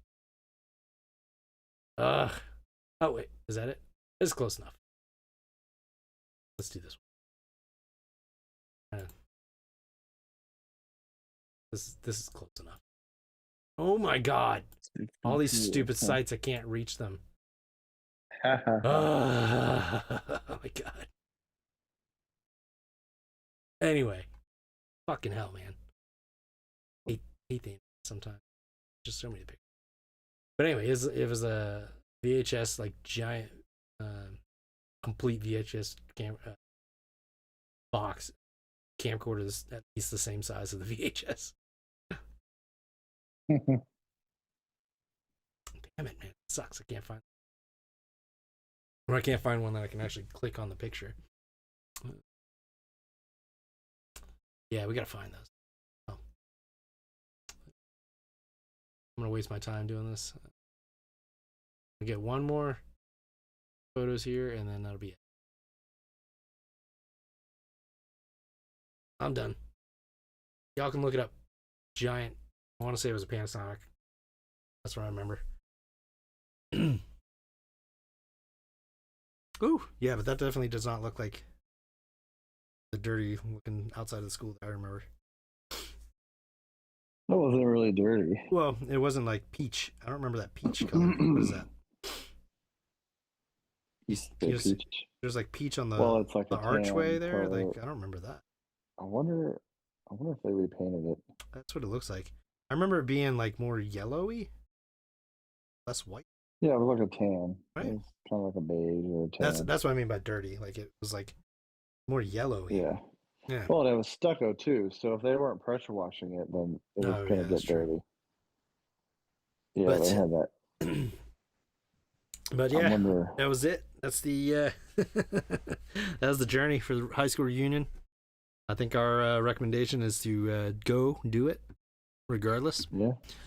Don't make excuses, like because that's exactly what they are. There's no reason for you not to be able to go, except for if because even the fucking airport shut down and I still made it. Yeah. So, no excuses. Yes. And I drove all night. So yeah, exactly. So I mean, I did other stuff. You were going to be in town, which is rare. My friend's birthday and my dad's birthday was the same week. I got to see everybody. I got to see my brother's kids and stuff. So that was fun. Yeah, it was certainly worth the challenge getting there and the cost. I think once in a lifetime, like I said. Yeah, making connections, making new connections, reconnecting, like all those things. Well, you're being outgoing, you're being social. Yeah. Because otherwise, the alternative is you don't go, and maybe you don't have that memory. Yeah. Well, because I was when I was talking to you before we were getting ready to go, I was like, it's probably gonna be good for me to go. That's why I'm going. Yeah, you did say that. And I wasn't sure. I mean, you haven't been in the U.S. for the last 8 years. Yeah. So, yeah, you're. I'm refiguring out how to be an American. Well, it was. I mean, so I'm glad I went to the 10-year because it makes going to the 25-year an interesting comparison, right? Yeah. See who goes, who doesn't, who shows up, who doesn't, and then how is everybody, and the difference between how the people behaved at the 10-year versus the 25, Yeah. But it'll be interesting because I think they have a 30 coming up, right? Obviously in 5 years. And yeah, I think after 20, it's every 5 years. Yeah, okay. I mean, that's probably not written in stone, but I think that's the general rule. Yeah, time flies, people will start. Yeah. I think they had a good enough turnout this time that they they would have another one. So Now, Jason told me they were planning a cruise for next year. oh, that's interesting. I'm like, holy moly, I Yeah. can't. Take off I that don't much know. time. I don't know about that. I will say, I like my classmates, but maybe not enough to Being on a boat with do a them. long weekend and go on a cruise, and because I mean, you're kind of limited.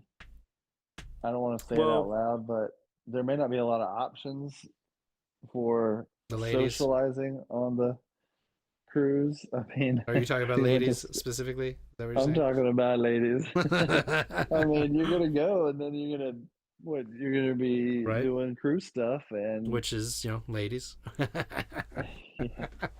So you got to make sure that, I mean, if everybody's married with kids, then I don't know. well, here's the other thing. You got to imagine, we got cut off at 12 o'clock, and we had to pay for our booze. You don't generally have to pay for booze on, like you have to pay for the. What is it? They get you with, because you can pay a flat rate, right? If I remember. Yeah, I think I don't know if they all do that, but there is a flat rate for drinks. Yeah, and I think it's probably well worth it because if you're gonna be on a, if you're gonna be drinking every day, I think it's only a couple $100. I mean, totally worth it. Yeah, because you're gonna spend that. Yeah, and anyway. So if you've prepaid that amount in your head, you're not paying for drinks. Yeah. So you're gonna drink more. Like, so you can imagine not getting cut off at 12, it's and you're able bar. to drink 24 hours a day. It's open bar, and you're drinking on a boat. Like, there's nothing else to do. What are you gonna play bingo? Like, yeah. Maybe they got a rock climbing wall, but you're drinking. So. Well, I made the mistake of going. This was years ago. Going on a cheap cruise. Ooh. And the boat was kind of small. I mean, there was enough people. That's how you get pirates. But the boat was kind of small, and it's like, I mean, eventually you walk around a little bit, and you're kind of like, you already did everything. So yeah, I don't know. I think you got to go take a cruise to an exciting destination, so you at least got that to look forward to, and then a big enough ship that there's so many people that you can make new friends. You know what I mean? Yeah. Well, I will say that any cruise that you go on will not be worth your time or your trip if you don't get a balcony. Because there are going to be times where you're going to want to relax, and you're not going to want to relax with no windows. Yeah. The porthole just not going to do it. Yeah, well, for some. Some need a little bit of wide berth now. But look out the portal. Being able to sit out on the balcony with your feet up on the bar, just watching the water like that. You need those breaks every once in a while, especially in the morning, like when you wake up. Like, because I did an Alaskan cruise, and I think, if you want to see a lot of places in a short period of time, a cruise is okay. But I prefer to be able to go to a place, and then when I feel like leaving is when I want to leave. Versus like a cruise, you've got like excursions, as they call them. You can take little things in the town. You can do like a boat ride or something, or a train ride, or something, I should say, because you're already on a boat. But I don't know. You can only do like one of those at a time. So that kind of sucks. So I would rather be able to go to a place and be like, oh, this sucks, and leave, or go to a place and it's like, oh, this is really great, and then cancel everything else I'm going to do and stay at that place. You know what I mean? Like, you just don't have that option when you're doing a cruise. So it's fun. It's just I think it's too fast paced for you to really enjoy yourself. So it's like a vacation timeshare is what a cruise is.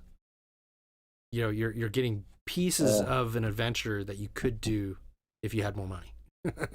Well, sometimes the timeshare works for people. I think if you have a pretty consistent, where you want to go, and your regimen is set. Yeah. But we got a timeshare, and we were way too young, and too much unknown stuff happened. And obviously now I don't have access to it. I mean, I probably should, but I don't because I've just been out of town for so long. Yeah. And I don't use it. So, but it wasn't something we really used anyway. It ended up being more of an expense than anything. Yeah. Okay. I And it mean, was also if hard to you, book. yeah, I think that's the problem is the That was booking another part. thing. Like, yeah, you get promised, oh, you can always book and whatever. It's like, no. Like that stuff's always booked out like a year in advance or Yeah. maybe more. Because So everybody you have knows. to plan. You have to have a pretty regimented thing. If you know, oh, every year we go in April Yeah. with the kids to so and so, well then yeah, just Yeah. might nowadays it's easier to get an Airbnb Yeah. Well, I mean, or a hotel. that's what I think a cruise is the equivalent of the vacation version of having a timeshare. Yeah. Is like Oh, you're gonna be able to taste the luxury of the trip. You just won't be able to take the trip. I mean, we must have paid $25,000 into this timeshare all in Yeah, yeah. over the years. Well, and you're paying maintenance fees too. Oh So yeah, right. every year it was like, and this was 15 years ago. Every year was $200-300 in maintenance fees, and it probably doesn't sound like a lot, but when you're in your 20s, that's what we were paying. So Dang. we were having to come up with maintenance fees, and we were only staying in a timeshare like once or twice a year. To Yeah, book dates yeah, for the timeshare. So it's like to us, we probably could have just gotten a hotel room. yeah, yeah. That's it, and that's what I've been thinking. Plus, we Like, had monthly payment. Of yeah, course, we're paying for a deed on the property yeah. at But this particular timeshare we had. So that's what I think. Like, if you even if you have if you have enough money, because that's how you're gonna be able to do these things. But if you have enough money, like, just rent the fancy car, rent the fancy boat. Don't buy yeah, shit. Like or else yeah. you might as well have a timeshare because you're never gonna fucking use it even if you buy Well, that's the it. other thing. Like, Like, I would love to have a boat up here but we have such seasonal weather. And if I were to get a yeah, boat, pay for it year round, spend, what do you, a decent sized boat, yeah, 30, 40, $50,000, and then I'm going to use it 6 months out of the year, yeah, and the rest of the time it's going to sit somewhere yeah. in What's my backyard or Yeah. something, right? So I And it's think going to be covered up. It's going to get snowed on, and you should definitely that's no way to have it. yeah. I think eventually you should get a house that's like it has everything that you need in it. Like it's like, for example, if I had a house, it would have a tiny studio in it, so I could do this stuff. But like Mm-hmm. there's not much else that I need in there. A garage, and then you get a car that you feel like this is all I'm gonna need as far as a car, and then rent Mm-hmm. the things like, oh, I want to take my girl out for a date, so I'm gonna rent the Ferrari, Yep. and just do that. Like, there's no reason to maintenance those things because like you spend 100,000, 200,000 on the car, and then the yearly maintenance on that fucking thing. Oh yeah. Jesus, dude, because you can't take it anywhere Depends but on the dealership, like depends on the for car. warranty purposes. Yeah. I mean, it's like with the Range Rover, like, the warranty is void if you take it anywhere else. Well, yeah, I would say if you take it somewhere that's not authorized to Certified, work yeah, or certified. exactly. I was just in a place today after work, and it was right on my way home, so it's pretty close. I've never taken anything there, but I saw a sign on their wall that said, "You won't void your warranty if we work on your vehicle." Okay. And this was like I don't know, this was like a Napa authorized service Yeah, center. yeah. So I'm guessing they're techs, as long as they're ASE certified, I'm guessing that that's probably okay.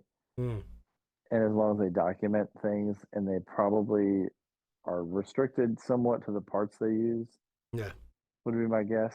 They obviously would have to put new parts on and go through the proper service intervals and Well, document it. You know what I mean? well, yeah, because Plus, they're also a state inspection location. okay. So, I mean, I think if you were to take your vehicle there, you probably wouldn't void the warranty. Mm, All that, and they've told me this before in different places. They say, look, as long as you document that you had the services done on time, but when you miss services, then yeah, you Well, you negligent. void your warranty Yeah. because you've gone over the service interval, Yeah. and now you're putting undue wear and tear on a vehicle or parts or whatever. Yeah. If you neglect maintenance or parts fail and you don't fix them, then yeah, then you can start to void your warranty. Mm. But yeah, I mean, either way, any vehicle that's, I mean, quote unquote high end Yeah. has, like, if you're thinking Ferrari, Lamborghini, Porsche, those services are not going to be cheap. Oh yeah, no way. I mean, oil Like change, oil change is probably like $500. Yeah, I was gonna like, say easy, it has to be. easy. Has to be. I mean, that's for Porsche. that's probably Now that's probably like the low end. yeah, and if you're talking like Lamborghini, Ferrari, I think Ferraris. I mean, depending on the car, you may spend thousands of dollars on an oil change. Yeah. Holy crap. Yeah. Just to go through. Well, let's go to the internet. Say how much? Yeah. What is the We'll say average. 458? Average. Yeah. What's the oil change cost for a 458 or something? Let's see. Let's get out images here. What? Or a cheap one, the 360 How much does Modena. an oil change Modena. cost for a Ferrari, like 360. Modena? Yeah, that car you could have bought for 60 grand 5 years ago. I mean, you can still get them cheap now, but Holy shit! All right, so all right. Before I say this, let's ask how much that car is now. yeah, what's that go for on Auto Trader? Okay, so let's see how much. I'll bet clean versions are still well over 100. 60. I can't imagine. Nothing if Ferrari ever dips too low. So if you get a 2000 to 2005 Ferrari 360 Modena, typically sells for 70,000 to 160,000. Okay, so let's assume we're at the 160,000. Okay, now an oil change for Ferrari 360 is part of a larger annual service, so you can't just get the oil change. You have to hit right. Yep. Okay, because it's one of these because it's a high performance vehicle, right? Yeah. Yeah. That can cost between $600 and $1,500. Yeah. See? Told you. Wait. In the UK. In the US. Pounds. No, this is they did it in dollars. So $600, $1,500 if you're in the UK, because probably the shipping cost, right, is probably cheaper. If you're in the US, $1,700 or more annually for just the oil change annual service. Yeah, but I mean, if you get a Ferrari, that's cheap. Yeah. Wait. Yeah, I mean, your payment's more than that. But we're talking about like the cheapest, like basically the cheapest Ferrari you can get. Right? Yeah, and this is one of the cheaper Ferraris. Yeah. Okay, but you do need to get recommended to you get that done every 3 years, or every 27,000 miles. So that's not too bad. Yeah, most likely you're hitting that 3-year mark before you hit 30,000 miles. Yeah. So a full major service is anywhere from 3,000 to 5,000 that you need to do every 5 years. This is not including your car payment. So right. Insane. Yeah. Insane.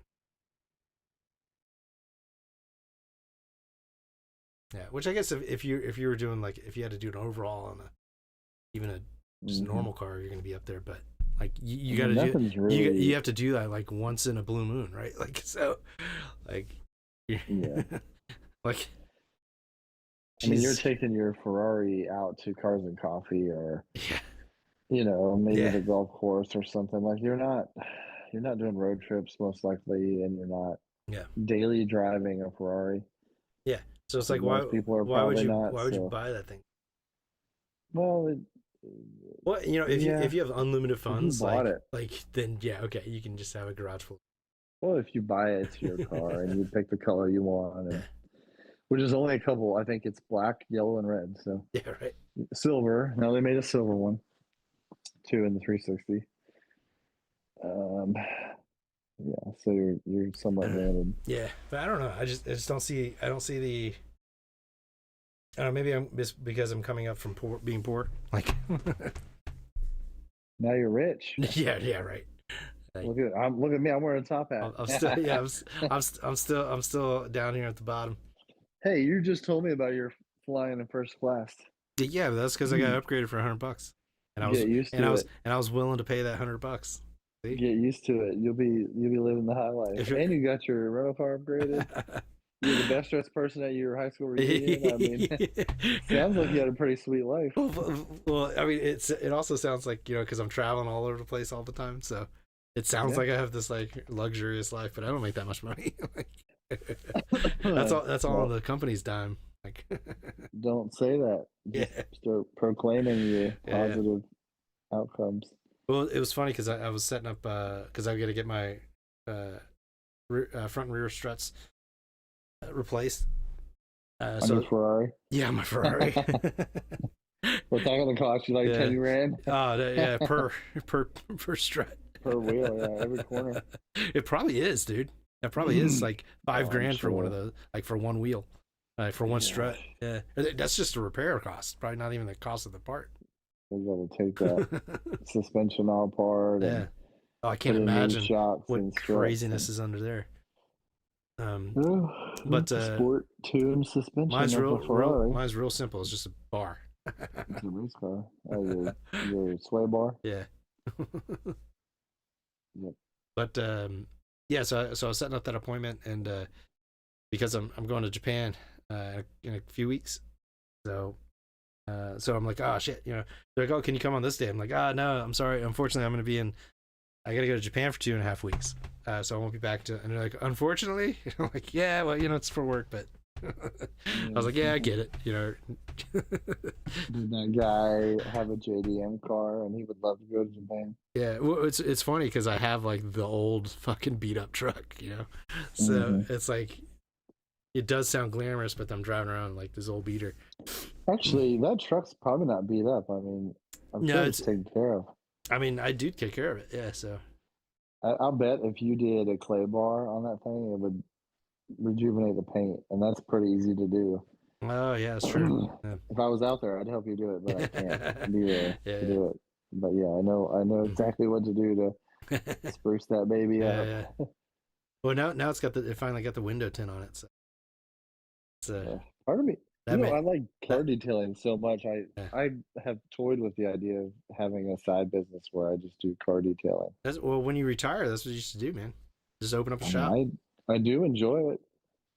I like the maintenance part of it. Yeah. I mean, I would definitely do regular maintenance or performance upgrades and stuff. Yeah. Like exhausts or rakes and, you know, some tuning and stuff. So yeah, I could totally see having some you just get like a performance shop or something. Yeah, you just get a couple of good mechanics to do all the other stuff, and no, it'd be me. Are you gonna do everything? Then you hire someone, and then they may not have the same passion for it that you do. Yeah. So it's like kind of like, well, we don't, you know, you just kind of do what you love to do, because as soon as you turn it into something that you have to do, it sometimes takes the fun out of it. Yeah. Well, this is what we're gonna do. We're gonna open up you drop off your car for repairs, and then you go sit in the float tank. We're gonna open a store that's like, but like the day spa for you and your car. Guys, dude spa. It's a dude spa. You gotta bring in your truck. Are you dropping off your truck, or are you waiting? You don't have to wait. I'm definitely waiting. Here's a coupon to next door that got float tanks. Yeah. At the dude spa. No. It's part of the whole. That's the package. You get a discount.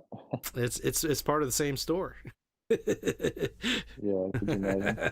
You go in, and so you get your keys, and then they walk you over to the massage chairs and float tanks, and the sound bowls. Yeah, it's like and there's a yoga studio, so your wife can be in a different room. Yeah. And not talk to you. Yeah. Lady spa. It's a dude spa and lady spa.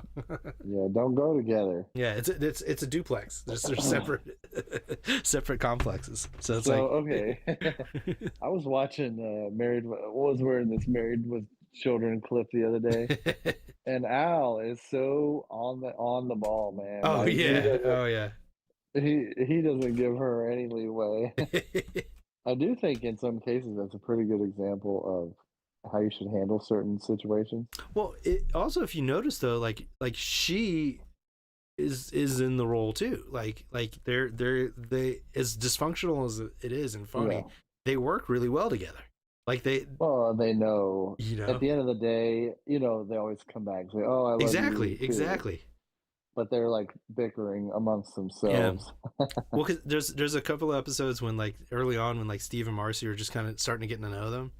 Oh yeah, And yeah. and like Al's cracking all kinds of like what they would like chauvinistic jokes at this point, this day and age. Yeah. And Peggy's like laughing her ass and joining in on the joke, like making her own comments.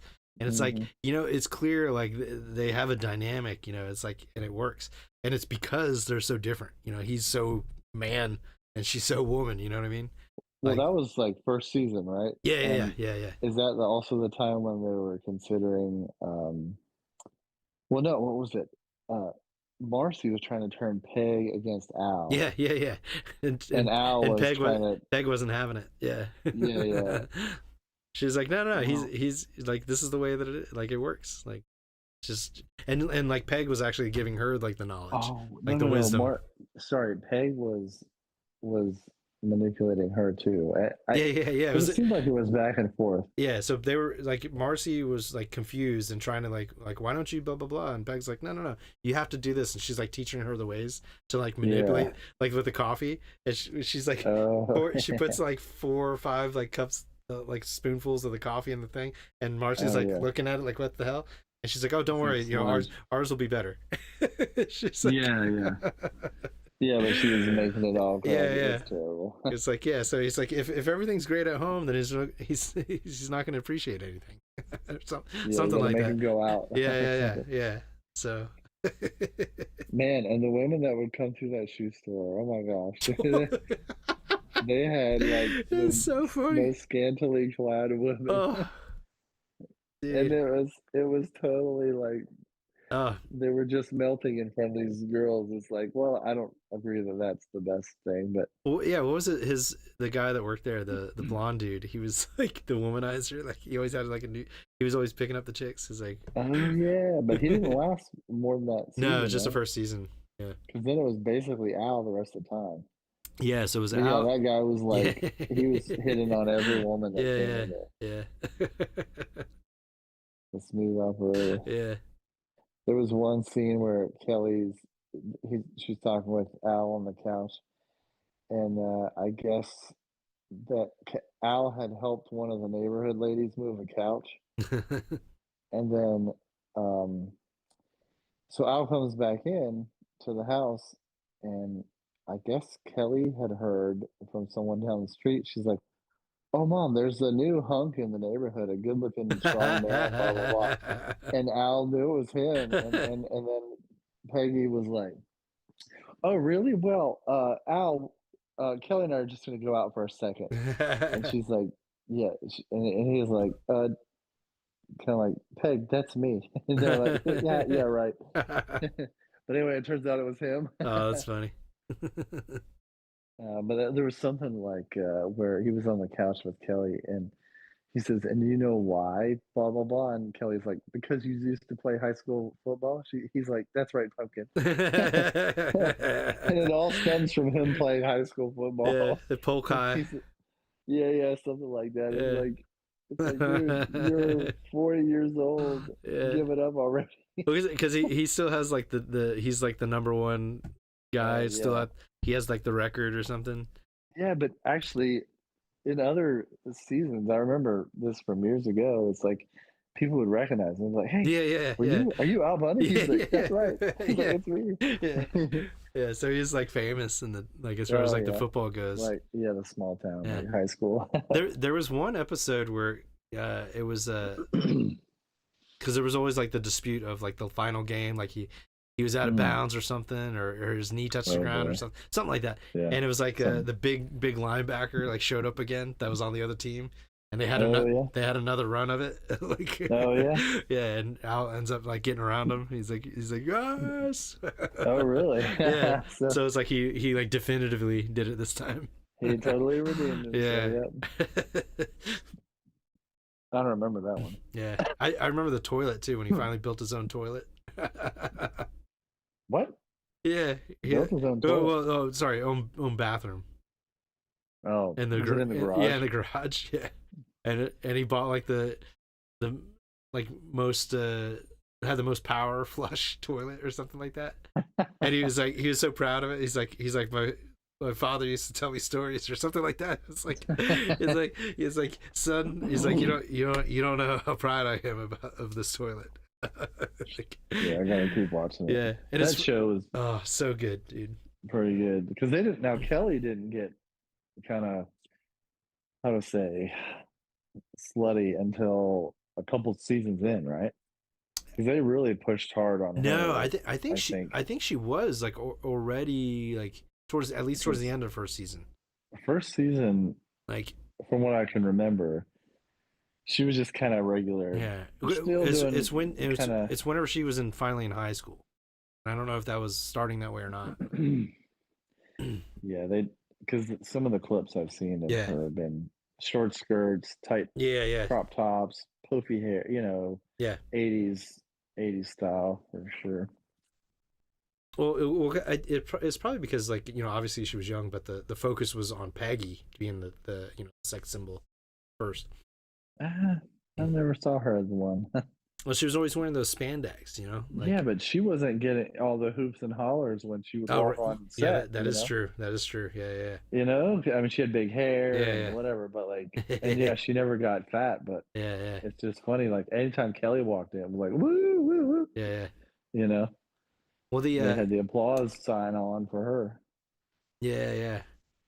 There's well, I'll have to bring this up first, and I'll go back to Kelly. But I remember like Steve, the dynamic with him and Steve was pretty good, but when they brought Jefferson, the new husband, man, it was so much better.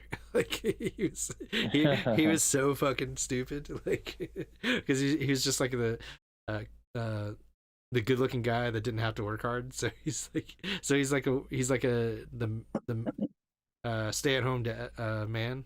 Like okay, so Marcy was still working, right? Yeah.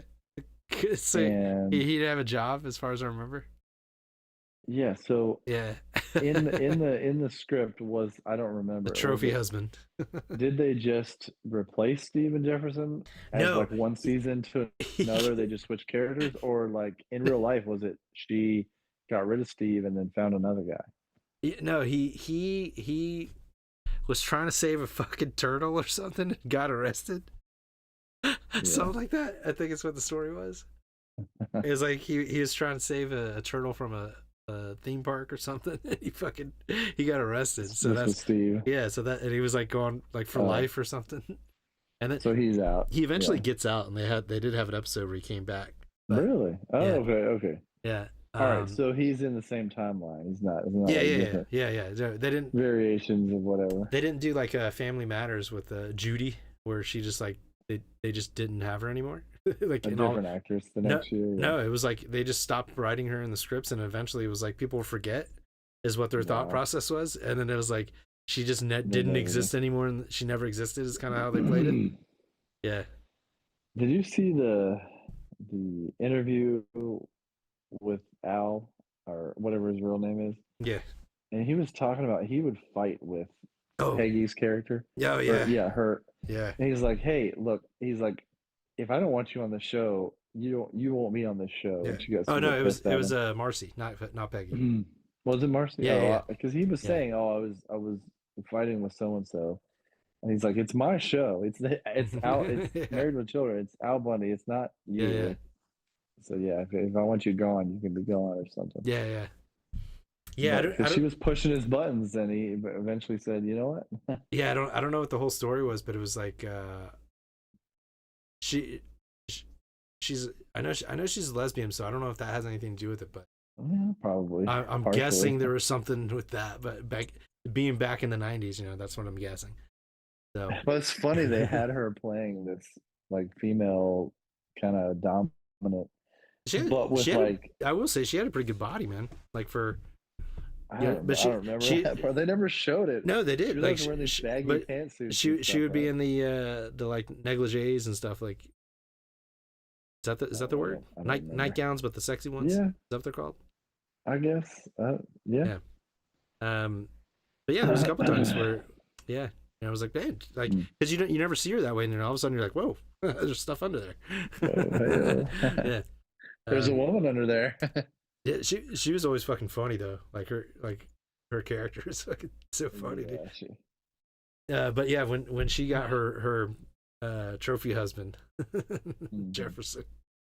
Yeah, but it was like Jefferson Darcy, so her name became Marcy Darcy. Yeah. That's funny. That's like Fairly Matters is Waldo Geraldo Faldo. Waldo Geraldo. He's definitely my favorite character on that show. But yeah, so anyway, yeah, so the reason I brought up Jefferson is because there's an episode where Kelly gets a boyfriend who has got a motorcycle. And like Peggy's like, oh my god, and they're like drooling all over this stuff, and then Jefferson pulls Kelly aside. He's like wait he's like, motorcycle? He's like, I know what you're thinking, like it sounds like a good idea, like, but then you get out there on the open road, wind in your hair, splitting your ends. He's like, you have no idea what you're about to put yourself through. He's like worried. He's like, yeah, he's like worried about her hair. He's like, yeah. And then the other thing with legitimate concern. Yeah, but he's like putting his hands through. He's like, oh my god, you gotta be careful. Like, it's not worth it. But there's another one where him and Al were trying to put together a tool bench. Do you remember that? No, I do remember the Mustang, but that was first season. Oh yeah, that's what so Steve. I haven't really watched. I haven't watched up into the second or anything more than that. Yeah, I think when Jefferson comes in, it starts to really get into the craziness. But because he and Al get along a lot better than him and Steve, yeah. But because that's when they start doing No Ma'am. That's what I'm looking for. Yeah. Because that gets out of control. Like when he becomes like basically like a god or something. He's like the priest, like at a Catholic church or something. He's like he's wearing like this African robe or something. The No Ma'am chapter is grown. Yeah. They have like an actual church or something at some point.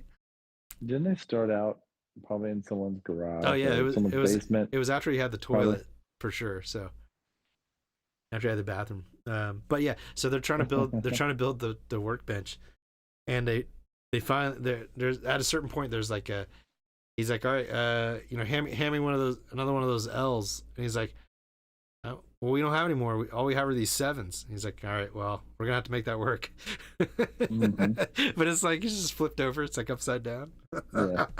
And then they finally get it together, and they're looking at it, and it's like it's off, like it's like sideways, like all fucked up looking, and they're staring at it like they're like, we don't know what to do anymore. And then Kelly walks in and looks at it, and then she opens it up, and it's like a fold-out table. And it like lays flat and like perfectly, and they're looking at it like, what the hell just happened? Like, how did she figure this out? Yeah. Okay, I gotta see that one. Yeah, I don't remember that. Yeah, when Jefferson gets in there, that's when it really starts to get like all about like the man stuff. That first one, when they bought the Mustang, that was their project. Yeah. And they bought it off Kelly's boyfriend, one of her boyfriends. Yeah. It's like, oh, I just sold these old guys, these old idiots, my car. Yeah. And it was a rust bucket or something. Yeah. And they're like, oh, it's a classic 60-something. But they ended up getting it all fixed up. But she couldn't go on the date because he sold the car. Yeah. Well, but they bought the car from him. They were talking for like an hour and a half. Yeah, that was part of it. It ended up coming out real good. And but I remember the ashtray. That's what I specifically remember. Oh, they were trying to find that correct ashtray. Yeah, never used. And then Peggy, as soon as she came in the door, put her cigarette out in it. The silliest thing to care about. Right? Yeah, he's like, a cigarette has never touched this ashtray. And then she comes in and just like puts it out right inside his hand. He's like, Yeah.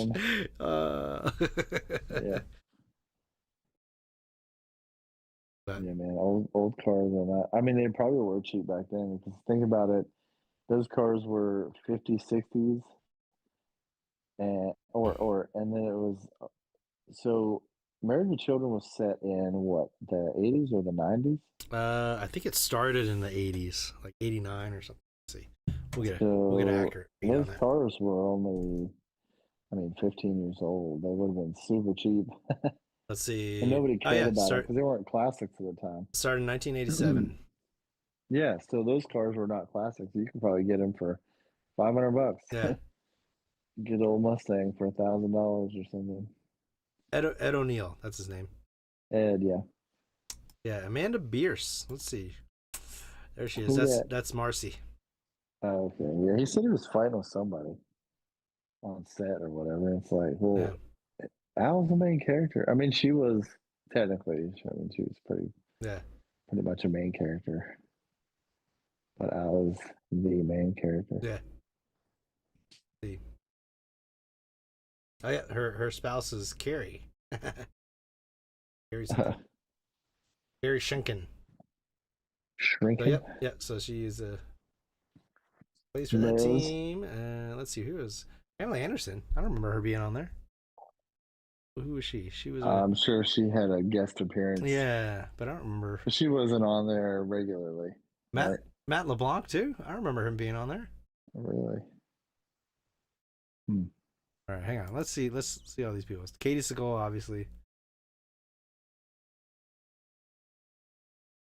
I think the guy that plays Steve like basically looks the same, just with gray hair, and like obviously older. Michael G. Moy. Oh, he had a beard. That's why he doesn't look the same. He's bald without a beard now. Let's see. Oh no, that's who the hell is that guy? There's Harold Sylvester's the guy that was his friend. So who the hell is that guy? Anyway, yeah, a lot of people were on the show. Holy shit! Alan Thicke was on there too. He's from. Oh my god, what the hell? A game show, right, or something? Yeah, well, he was on a game Was show. he But that game show host? But he was on not Macaulay Culkin. Damn it. What the hell? Growing Pains. That's what it was. Yeah. Yeah. Yeah. Yeah, with damn, what the hell's his name? Kevin something? Kirk Cameron. Jeez, remember? Sure. He was like the man back in the day. Yeah. Kirk Cameron. Dang, Leonardo DiCaprio was on Growing Pains? Probably when he was like super little. Brad Pitt was on there too. Really? Yeah. Growing Pains? Yeah, at some point. Wow. Apparently, that's what I'm seeing here. I mean, with these actors, if you've been in Hollywood your whole career, Yeah, right. Yeah. from a kid, well, first of all, how do you get? Here's what I don't understand. Everybody wants to be an actor. Everybody wants to be famous, whatever. They try and move out there, but like some of these kids just they get in at a young age and they're in stuff here and there, Yep. and it's like this slow roll to them being like leading people at some point after their first big movie, like Tom Cruise or Leonardo or Brad Pitt or whoever. It's like they were in stuff as kids too. Yeah. I don't know if they're just discovered and then like thrust on the scene basically. But Yeah. it's also crazy to hear about all this, the conspiracy theories about Hollywood and all that. It's Yeah, right. I mean, if you're rich and famous, then I'm imagining you've got to have a kind of a crazy life at some point. Yeah, because It's not like you're going to your. It's being rich is one thing, but being rich and famous, that's like a whole nother animal. Yeah, and some of them are just. It's not the normal rich, like they're millions and millions, and yeah. I mean, if you live in California and you make millions, then you're probably doing good. But if you're making multiple millions and you're a movie star, it's like, man, you got to have quite a life. But yeah, you're right. Like the combination of rich and famous maybe you just need to live Can you just be famous? Is that possible? outside of like the norm, because somebody goes to their office job and their one vacation a year they go to like Hawaii, and that's a big deal for them. Well, if you're rich and famous, yeah, you're making a movie, but then the rest of the time, like, you're spending your millions with your rich friends, Yeah. and you got to travel around the world and do shit that normal people don't do, and your life's unrecognizable to the average Yeah. person. What? And you're doing drugs and Yeah. you know, What? and Lord knows what else, according to the theories, right? Well, I think there's gonna be a combination thing. So it's gonna be like one, like the level of fame and money that you Mm. have is gonna be a factor, obviously. But I think it really is gonna depend on how did you start? Like, were you a kid, or did you already have pretty good money and then became famous, Mm. or did you Mm. were you like dirt poor and then miraculously got a job Yeah, and made it? did you ever see Macaulay Culkin's kind of interview on Joe Rogan or Oh yeah, yeah, whatever? yeah, Because he had money when he yeah, was a kid, yeah, right? yeah, And then of course that changes you because now you're a famous kid yeah. and you don't Eh, even know how to Well, be a well, kid. he wasn't just a famous. He was the most famous kid in the Yeah, world. yeah. Like, and Home Alone came out. Holy shit! Like everybody wanted to be him. Like Mhm. just in general. Like, and then you find out like he's like married at 15 or something like that. Crazy, Really? right? Like, so he To married who? like How? How does this happen? yeah, Macaulay. What the fuck name? Can you even get? Macaulay I'm sure it'll autocorrect. Culkin. There he is. That is totally not how I spelled it. Let's see. When did he just looks like an older version of himself? That's crazy. Yeah, yeah, yeah. Yeah, he's like a big kid. Was Macaulay Culkin? There it is. When he got married. I'm not the. Oh wait, how old is he? He's 45. He's about our age. Look at that. He looks good, man. For 45, he was 17. That's what it was. Okay. And Close enough. he married actress Rachel Miner, who was. She looks familiar. Oh, so they divorced in 2002. When did he get married? Wait, how old was she though? 98. 98, 02. 4 years. Okay. She got married. Oh, so okay, so they're the same age, 45. So yeah. Well, and think about when you're 17 years old, like how equipped are you to be married Yeah, no, right. and communicate, share responsibilities, Well, manage a household? if we're And looking you got at a shit ton of money. if we're looking at still, the back in the day, that would have been perfectly fine. yeah, you gotta. All right, let's see. What did she look like when The she was reason younger? why they got divorced, I'm guessing it was her doing. Statistically, the woman divorces at a rate well above what men do. So I think it's like 70 or 80 or that percentile, like that women will divorce men. Yeah. But typically, and I'm in the minority too, because and didn't you? Well, you did too. You filed, but Oh no, I like, didn't. I didn't file. I wasn't the one that filed first. I didn't shoot oh, first. really? Nope. Well, I did. Yeah, actually, we're gonna have a podcast about that at some point, Okay. where we talk about I'll save it. where we talk I'll about save it. our relationships and like Yeah. maybe give advice on that. Like Yeah, if you're in this boat, this is what you need to do. I mean, yeah, we I can always give our opinion, but there are some things that work better. So yeah, okay, let's save that for another episode. Yeah, I think that'll be good. Dedicated one. Let's see, but yeah, I don't remember this chick at all in any of these movies. Minor. Rachel Miner. I recognize her face, but I don't remember any of these movies. Like, I've never heard of these. No. I used to watch a shitload of movies back then. Like basically everything that came through. Oh, yeah. Black Dahlia. That's probably. Yeah, that sounds familiar. That's the one I probably remember her in. Okay. Dahlia. That was a weird fucking movie. What was that about? I don't even remember. The Black Dahlia. Yeah. What is a dahlia? Let's see, hang on. Synopsis here. What even is a dahlia? Oh, this is so Scarlett Johansson was in this. Okay, so I don't remember her from that thing because she was like a side character in this movie. You love you some Scarlett, don't you? She's sexy, bro. She would be like you asked me if I would meet celebrities. If I had to pick Oh yeah. some, I think she'd probably be on the list. Oh, she's definitely on the list for sure. Them tig old biddies.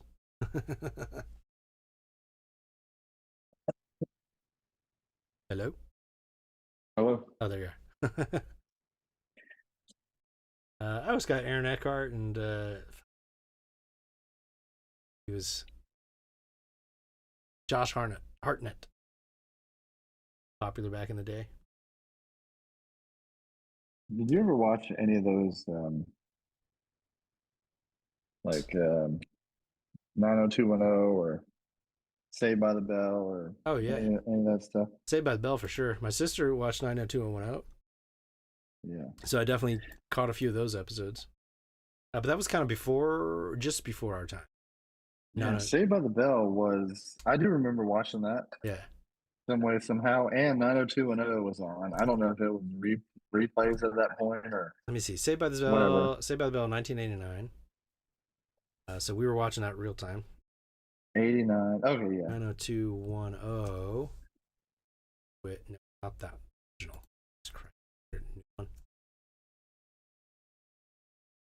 1990. Okay, so it was just older television, so we weren't quite into that yet. Yeah, because I was born in 82. Yeah. So I was 8 years old, and that was probably around the time that I was watching it too, because I didn't watch it when I was a teenager that I can remember. I was definitely on the younger. So it was probably on regular TV. So you got. It's just so weird to think like these are supposed to be teenagers in California. Yeah. Well, okay, so it was like 90210 had a pretty long run, and then what was it? Melrose Place? That was the other one? Oh yeah. Yep. When did that come out? Oh, 92. That's why. Okay, so it 90210 had a 2-year head start. But oh yeah, so it's like perfect timing. So it's like as you grow up, you get into Melrose Place. Like you start with 902, you start with Saved by the Bell, you get into 90210, and then you get to Melrose Place. Now was that more like serious? Yeah, I think that one had a lot more crazy shit going on, if I remember. Nudity? Maybe. I don't remember watching this though. I remember seeing it because my sister and her friends used to watch this, but I remember thinking Heather Locklear was like super hot. Your sister was significantly older than you. Yeah. So her friends, you could have never hooked up with any of her friends. Yeah, no. Yeah, I was way too young for that. Yeah. Yeah, you had old siblings, man, Jimmy. And... Yeah. Oh, Alyssa Milano, she was on. Alyssa Milano. Hey, she still looks good. Oh, and what was the other one when we were coming of age? Was Dawson's Creek? Remember? Oh yeah, that was like our equivalent, I think, right? I know, but I never watched that show. I remember that song. Was supposed to be. Yeah. I don't want to wait. Yeah. 1998. Yeah, so this has been the end of high school. Towards sophomore. Yeah. No. Yeah, sophomore year. Well, we were too mature to watch that. Oh yeah, way too mature. At that point. No, we were skateboarding everywhere by that time. So it was all about like this crazy skateboard movies that are like, how do they film some of that stuff that was on there? I don't think that like some of that stuff can't be legal, like what they were selling, like the stuff that they're doing. Yeah, like it can't be legal for them to be able to like sell that footage, right? Well, I mean, if you capture the footage. Yeah, but I mean, like they were trespassing. Yeah, course, so. But I mean, I'm thinking like like you wouldn't be able to like film like an execution or something. Oh, It's like What videos were you watching? No, I mean, well, Faces of Death, but Yeah. Which I guess if they can do that, it should be fun. But some of those things that it's like, Jesus, man, y'all just lit that thing on fire, like. I mean, it's badass. What was that? That Best Buy sign? Remember that? They lit it on fire. I do not. Nope. And they were like, they brought a ramp so they could do tricks on it. And then they, by the end, they lit it on fire. Oh, they lit it on fire. Yeah. In a parking lot or something. Yeah. Like that And can't then jump through it. That can't. That's like you literally sold the footage of the crime. Like they can't be like. Yeah. True crime. Yeah. All right. Well, I'm gonna end the podcast. We can keep talking after that podcast. All right. All right. Give me a second. All right. But yeah, thanks for talking about the reunion and lessons learned, and there's some tips and tricks in there for travel that I think people should take advantage of. But other than that, that's Mailman Podcast, and don't let your meat loaf. Mailman Podcast coming to you. M-A-L-E-Man coming to you. Talking about Mr. Phony Internet. If you don't like it, you can go to hell. Mailman Podcast coming to you. M-A-L-E-Man coming to you.